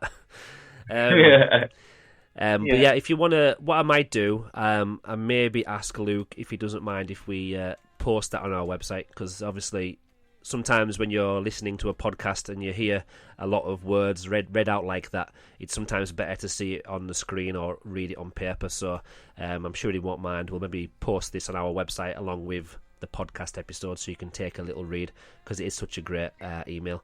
I mean, Simon? It's a nice 1,000 word précis of what we've said in the podcast, to be honest. To be honest, we should have just read that and that would have been the podcast sorted. Job done. Say, if Guardians of the Galaxy does come to the Tower of Terror in Paris, so that those characters are being used, then Iron Man would be a great fit for the Rock and Roller Coaster. I think he's got a good idea there.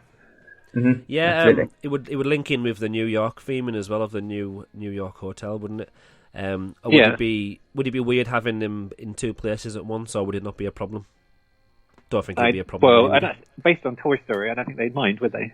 I was about to say, yeah. That pops up everywhere. Yeah, exactly, yeah. Why don't we just make it a Toy Story Rock and Roller Coaster? Oh dear. That's better than the Bewitched idea you had before. Oh, shots fired. I like the idea that maybe in America they'll just be like, cancel building that Slinky Dog roller coaster. We just refit the Aerosmith one. Much better. Well, yeah, they can just put that coaster on that train on their coaster, can't they? And it's ready. Block that one down. Yeah, shove Slinky Dog in. Put Slinky Dog on the Rock and Roller Coaster. That'd be funny. Go on, Simon. You can do Julian's. So our next email in from Julian Hill. Rock and Roller Coaster really is a case of enjoy the ride, but dislike the theming. The building itself, like most of that side of the studios, looks like a temporary seaside theme park attraction. And once you get into the queuing area, little improves. If you're going to pose as a cutting-edge recording studio, you really need to keep up to date. Modern taste in music have changed, but the decorations and posters that line the walls have not. Having said that, I did like the Guitar Museum with the artifacts behind glass. Presumably, this is foreshadowing of how the New York Hotel will look once it's been all marvelled up. I hope so. The video you see in the holding area with the band getting ready is, at best, cringe-inducing and really doesn't stand up to repeated viewings. Once you're on the ride, things improve, and the experience itself is good. I find it less comfortable than Hyperspace Mountain, though, which is no doubt due to the recent refurb. For a musical roller coaster, I did think Rockin' would be more in sync with the music, though. The BBC documentary on the making of Space Mountain showed the lengths taken to match the experience with the music. While Dude Looks Like a Lady is clearly a great track, it does feel like incidental background music. It's telling that I can only name 2 Aerosmith songs, and the only other one I know is associated with Armageddon. The band haven't released an album for over 5 years, and even this latest offering only reached 35 in the French charts. That's fantastic knowledge you've got there. They're a tired and outdated band, reflective of a tired, outdated part of Disneyland Paris that's in desperate need of an update. I do hope the rumours that this is to become a Spider-Man ride prove true. I, for one, would be very happy for them to leave the track the same and simply replace Aerosmith and the recording studio aesthetic with a nighttime New York skyline. What would be more thrilling than whizzing between iconic buildings like the culturally popular Web Slinger? Keep up the fab work, all the best. Cheers, Julian. That's interesting. There's a couple of interesting points there. Things like, I mean, we're all agreed on sort of it being sort of an old kind of aesthetic going on, but saying that you feel the attraction's not as comfortable as Hyperspace Mountain. Well, Hyperspace Mountain must be a hell of a lot better than the last time I rode it when it was Mission 2. Crikey. Wow. They must have really done something with those trains. And it's interesting to hear as well, you think that Dude Looks Like a Lady feels like an incidental piece of music. Because I feel like maybe not for the start of the attraction, where you're going through the roll loops, but later on there's a lot of sort of meandering around and the sort of small hills there, but not really any sort of particular airtime. And I think Dude Looks Like a Lady does fit that bit of track quite well. So that's a really interesting point. I do think it fits quite well. If it was a Spider-Man overlay or Spider-Man theme, would you be able to incorporate the Meet Spider-Man into that at the same time? He just sits next to you. Every left seat in the train is full of a Spider-Man. So how many new cast members will they have to employ for that? Look, we're owned by Walt Disney Company. They've got to go big, go hard or go home. Alan, do you want to take the next one, if that's okay? Yes, this is from Michael McNeela. He says, "Bonjour, guys. My bestie and I occasionally get scared by Rock and Roller Coaster, and Aerosmith's music doesn't resonate with us. We trolled high BPM energy clubbing music one night back at the hotel, found a few tracks which have an intense 3-second build up to a big drop. It's very technical. We brought our in-ear headphones to Walt Disney Studios along with a headphone splitter, queued up the track to the right point, and quickly plugged in the splitter as the coaster train rolled around the first corner before launch. Then hit play as the 3-second countdown began. It was the best ride of Rock and Roller Coaster ever, and both of us were so into and distracted by the music that we weren't frightened. It's now how we regularly experience Rock and Roller Coaster. Boom, anecdote over. P.S. This is our favourite track to use, and I'm going to mispronounce this because I don't know who it is. Sander Van Dorn? Is that how you say it? Sounds about right to me. Looks right. Gold Skies Tiesto remix. I'm going to have to look that up now. On the email, they did send a link to the YouTube video for that track. So what I might do, if the technology works, I might actually place a little clip of the music just about here.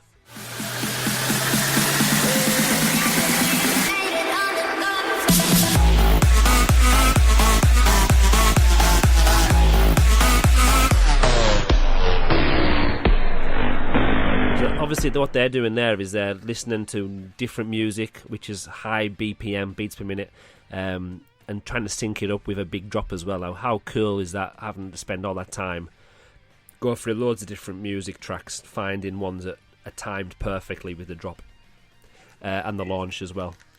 And I was going to say, I think with Bluetooth cordless headphones now, it's much more practical to do that kind of thing on a roller coaster. Yeah. Rather than having the cord and having to have your phone out. Just imagine trying to press play and you're getting launched and you mistime it and your phone gets launched as well as you. That's why you want to sit in the front seat again, because you're not going to get hit in the face by a phone. Yeah. Well, I imagine this must be an awful lot easier than what Tom Morris was doing when he was working on the Space Mountain thing back in the 80s. Because I guess he must be using a Walkman or something, and he was going home to a computer and splitting the different tracks on a computer and then putting them on some format that he could then listen to, rather than just being able to hit play or whatever and mess around with tracks on his phone or anything. What a great age we live in. It must have taken a very long time to rewind all those tapes. Yeah. Just do it with a pencil. It's fine. Amanda's Ravenswood sent us an email. It says, "Hello, Magical DLP." Totally ignores, unless it's talking about Magical DLP as the we and the us rather than just my account. I don't know. Before anything, it's all about you, Andrew. It's all about you. Well, my name is on the podcast anyway. Rub it in. Before anything, please excuse my grammar language mistake. I am French. They've already spoke better English than I can French, so that's fine, Amanda's. Here are my opinions on Rock and Roller Coaster, Walt Disney Studios only. First thing, the facade. It is pretty coherent with the local backlot theme, which makes it rather ugly in my opinion. It's not particularly appealing, nor does it make you want to ride it if you don't know what's inside. That's quite true, isn't it? Obviously, with a lot of coasters, I suppose it's maybe a good, if we said before, it doesn't put you off from riding it because you can't see it, but then obviously it doesn't attract you to come to the attraction either. I suppose that's what the big signs are for on the front of the building, but then again, the 2D, they're very boring. Doesn't really do its job, does it?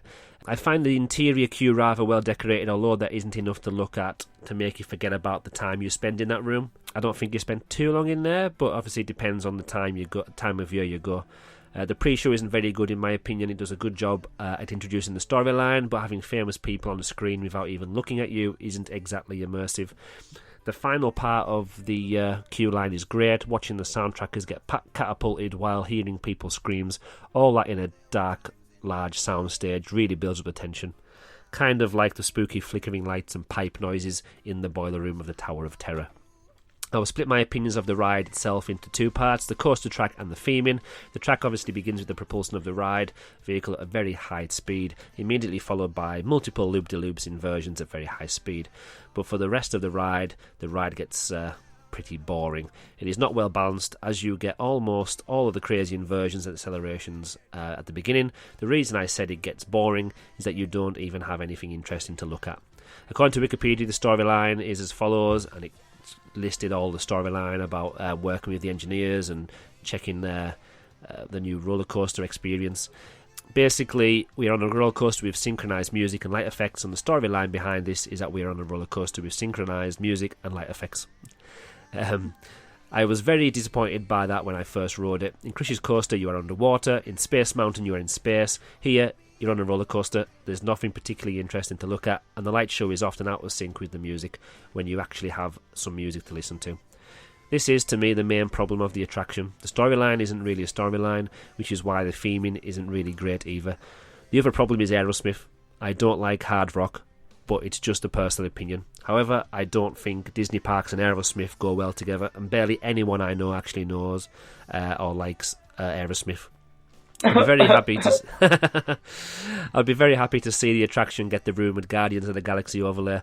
This way, it could keep the rock theme, but also get some more interesting things to look at.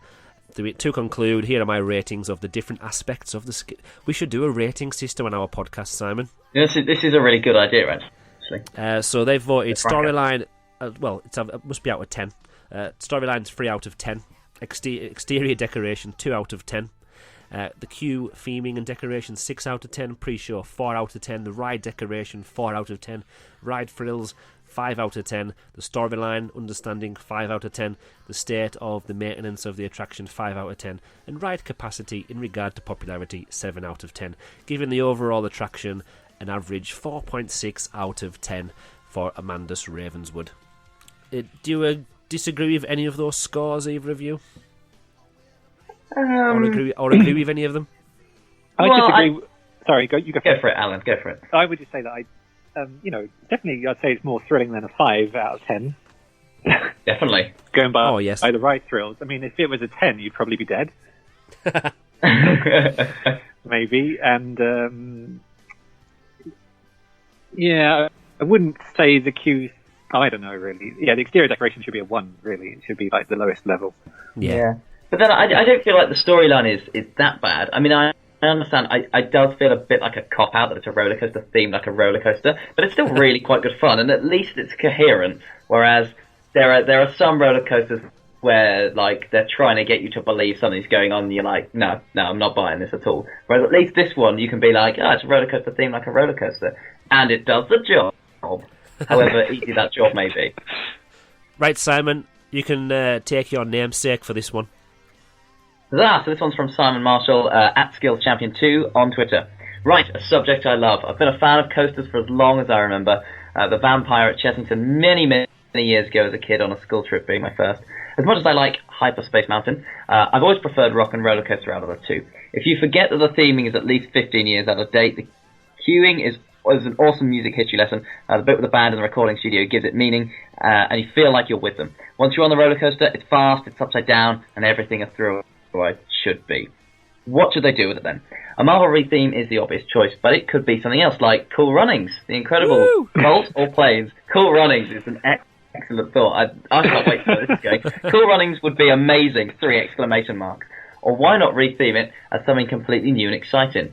Disney own ESPN, why not re-theme it as a motorsport ride? Anyway, I love it. I'd hate for it to be ruined or watered down, but I guess that'd be too much like hard work. Cheers, guys.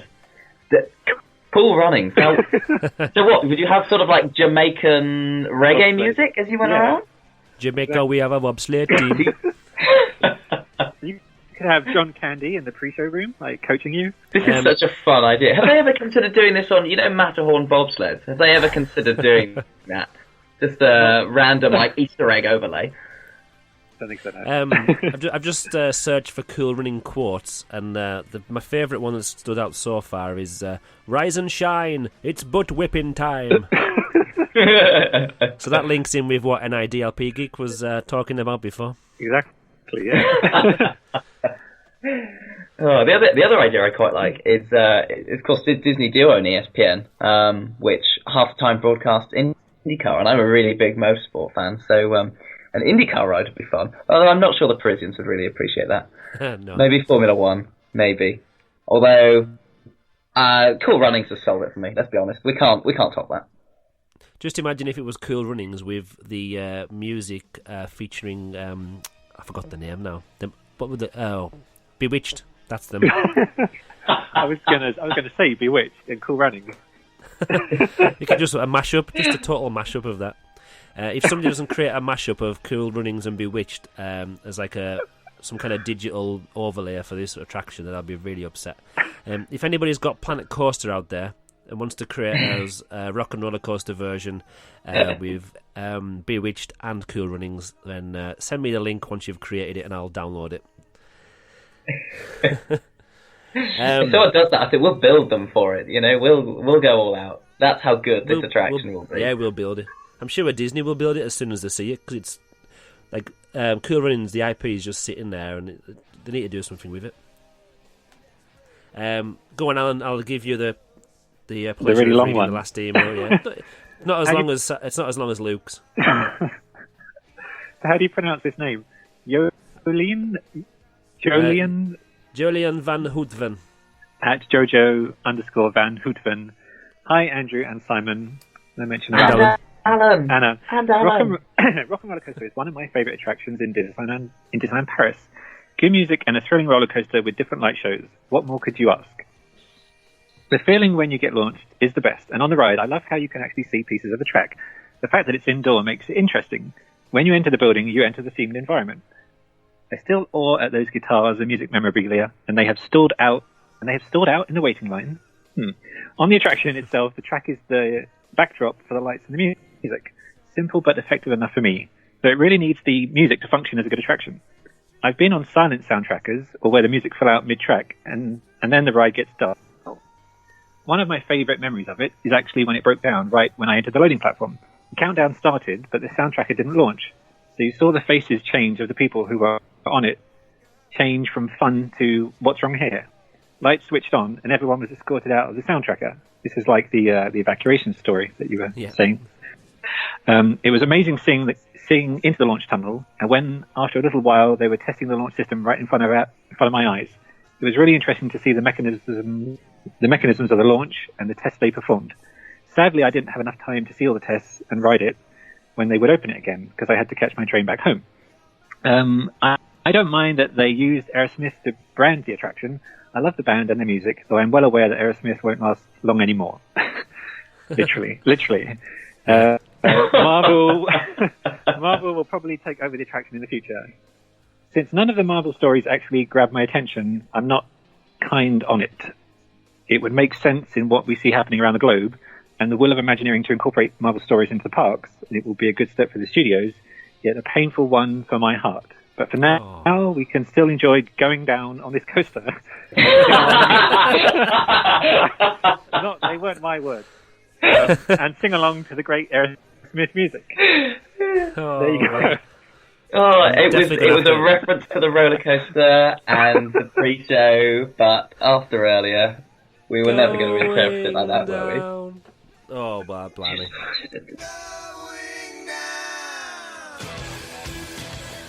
Again, everyone seems to... Well, apart from Jolien there said she didn't really like the Marvel idea because she doesn't really like the stories, but a lot of people have agreed that it does need a retheme.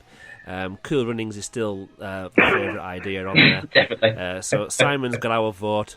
That's got the magical DLP stamp of approval on there. That's the best any one. other ideas? Yeah. Any other ideas that come across on Twitter or via email, they're just going to go in the bin. Cool Runnings is the one. It's been a while since we had a podcast, so we've had a few iTunes reviews. I think last time we mentioned this about the iTunes reviews. It's now known as Apple Podcasts. Apple have rebranded their podcasts to Apple Podcasts now. And in fact, if you have iOS device, it's automatically installed on your phone now. So there's even more chance of coming across our wonderful podcast episodes. So I'm going to read the first one. You'll be happy to know they're all 5 stars. All the detail, 5-star review. Fulco Rocco from UK. I think it's fantastic that this podcast exists to complement all the news podcasts. The danger of shows that focus on one topic is that you could know more than the presenters. That's never the case here. Every episode well researched, presented with passion and magic. Thank you. They obviously don't hear, but what ends up on the cutting room floor, so that's a good thing. Also, that's the reason why we invite people onto our podcast, isn't it, Simon? Because we don't know what we're all about, so we have to invite people that do. We ask the questions, and they give us the answers like Alan has been doing today. Thank you, Alan. You're welcome. What's the next one, Simon? Next one up, another 5-star review. Brilliant! That's the title. Job done. From the App Guy, 1998. This is such a fun podcast to listen to. Andrew and Simon both do a fantastic job of explaining all the different aspects of Disneyland Paris. And it's so interesting to hear all the information they've researched about the various topics they discuss. Since I discovered this podcast a few weeks ago, I've been eagerly listening to all the episodes so far and can't wait for the next one to be released. Phantom Manor and Eddie Soto episodes are my favourite so far. Keep up the great work, guys. Thanks for the amazing podcast. Thank you, and I totally agree, the Eddie Soto episode is just amazing. Yeah, I remember... this was probably off air, I think I said this, but I said, now I've got you for one podcast, is there a chance I can grab you for another one in the future? And he seemed very keen on that, so hopefully, if we can think of another topic that he would be full of knowledge about, which is probably quite a lot of different topics to do with Disneyland Paris, and I would love to invite him back on the show, so listen out for that in the future. And hopefully next time, Simon, you could join me for that one. I would love to. Go on, Alan. We've got a nice short one for you now. Thank you. This one is from Peter Meredith from the UK, and it's titled Great DLP Podcast, 5 stars. We've been listening to other DLP podcasts for about a year now, and this is a great addition for us to subscribe to. Informative and fun. Looking forward to the next one. Yay. Short and sweet. Now this one... I always worry it's slightly arrogant of us to read our own 5-star reviews, but I like what we just did there then, was get the other person on the podcast, but like, yeah. Alan, why don't you read our 5-star reviews? Tell us how good we are, Alan. Go for it. I did wonder when I said that. I said, should I read it myself? But the reason I wanted Alan to read it is because I wanted to read this next one myself. Because it seems like we have a stalker, and he lives in the same town as me. Oh. So I think this should say a must for anyone planning a visit. 5 stars. Carl is actually Carl McAllister, but it's Carl McCall. from the UK. We have just booked our DLP trip for August. So he's obviously been and came back now. Found the DLP podcast a fantastic resource for planning our trip, not to mention the interesting history of the resort and attractions. Very professional and well researched. Nice to hear a local accent on a podcast too, as it seemed Andrew is from my hometown. Highly recommend podcast for anyone going to DLP or a fan of well formatted podcasts. Thank you, Carl. I'm not going to tell you. Yeah, I'm not going to tell you exactly where I live in the town because there's only about 20,000 people in our town. So, I thought you were going to finish at 20 then. Like, oh no, there's only 20. Yeah. No, yeah, it's quite a small town, so I'm not going to tell you where I live, just in case you come round my house. But if you do want a badge, let me know. I mean, how good do you think Carl thinks this podcast is if he's gonna come round to your house, Andrew? Well, he could come round for a live episode, couldn't we? Like live guest interaction. But all jokes aside, thank you for your wonderful reviews, and thank you for your wonderful feedback as well. I think every single review we've had so far is 5 stars. And I don't know if you've seen the new version of the podcast app on Apple on iOS 11. It's a lot easier now to submit reviews, and I've actually just submitted one today myself for our own podcast. That's how easy it is. So we've gone from getting Alan to read out our 5-star reviews to just writing our 5-star reviews ourselves. So yeah, Brilliant. hopefully on our next episode it should say Andrew Williamson 5-star review. I think I've put something like, this is a very biased review, but I think it's the best podcast out there, something like that. But we'll get you to read it out next time, Simon. Oh, cheers! Yeah, it would be my honour, Andrew. We're definitely on around 2.5 hours for this episode, so we better move on to the end of this. It's been a meaty one. It does mean that we've had such a great time and there's been so much information, and it was always going to happen when we invited our number one fan and biggest email writer of all, Alan at Cafe Fantasia. So before we second biggest email writer. Yeah, I think Luke has the spot. So let's finish it off. I want to say a big shout out to Holiday Hamster. Every time you mention Magical DLP when booking Holiday Hamster hotels and holidays at Disneyland Paris or other Disney resorts around the world, you do get some added magic. Now, I mentioned this last time, and Martin from holidayhamster.co.uk hasn't told me what the added magic is, but you do apparently get some. So visit www.holidayhamster.co.uk/magical-DLP, and if you mention us on the form when you're asking for some information and prices, it helps you, it helps us to keep this podcast going. Obviously, as well, this is where I sell everything. So badges, we've still got a box full of badges left. If anyone would like a badge which says Magical DLP, and Lake from Lake from Plaza Gardens has just been to Disneyland Paris recently, and he took a picture of one of our badges in the park on his new wife. Congratulations, just got married. His new wife's bag. So thank you very much to Lake there. But if you would like a Magical DLP badge, you can visit our shop at shop.magicaldlp.co.uk. Again, it just goes towards paying for the hosting and such like. And my trips to Florida. That is true, yes. Your recce to Florida to look at Rock and Roller Coaster, which I forgot that's what this podcast was about for a second then. Exactly, yeah. Also, as well, I'm totally pimping everything out at the moment. I don't know if you've seen Elliot Minto. He was in Disneyland Paris. I think he's actually there now for the DLP run, Run Disney. But he was there a few weeks ago as well, and he had one of our T-shirts on, the Big Thunder Mountain one with the quote on it.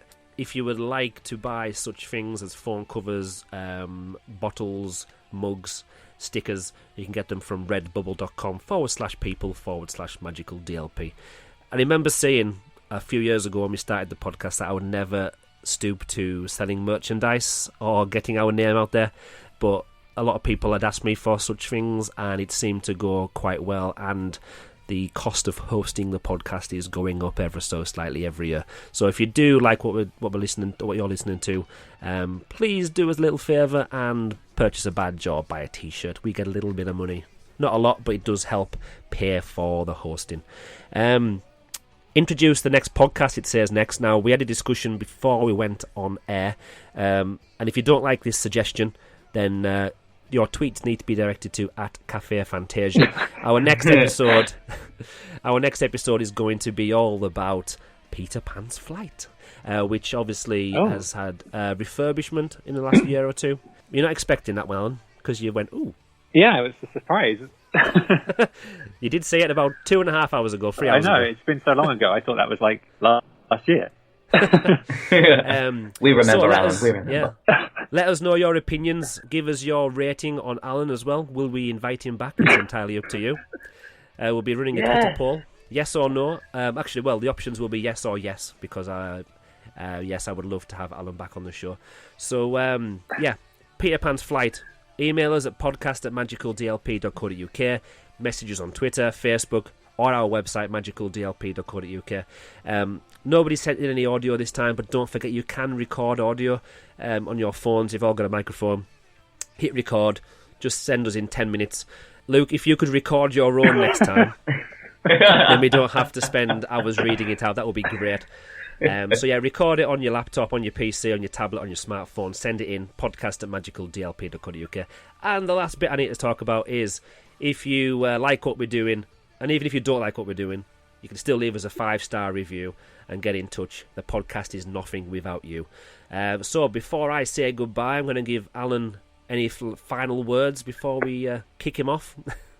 Anything you want to say before we go? No, just thanks for having me on the podcast. It's been nice to come on it. It's been a pleasure. Thank you for coming. Yeah, thank you very much for coming. My first podcast appearance. Way! I'll have to send you a certificate. And the last. No, it's not the last. I don't know if you know this, Simon, but privately behind the scenes, I've been trying to get Alan on the podcast for at least a year. Finally managed to get him on, and it won't be the last time. Well, of course, for the first time, we've done a mammoth long episode as well. So is this the longest we've made the most of it. Probably will be once we put the audio in. Yeah. 2.5. Yeah, it's a big.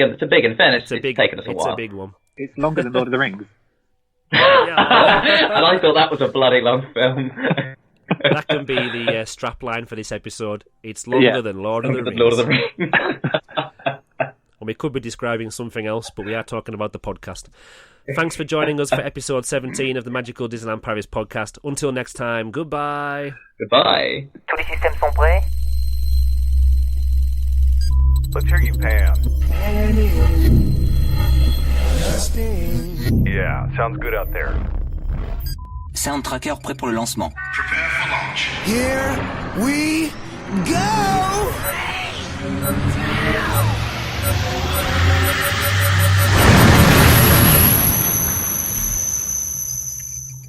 Download complete.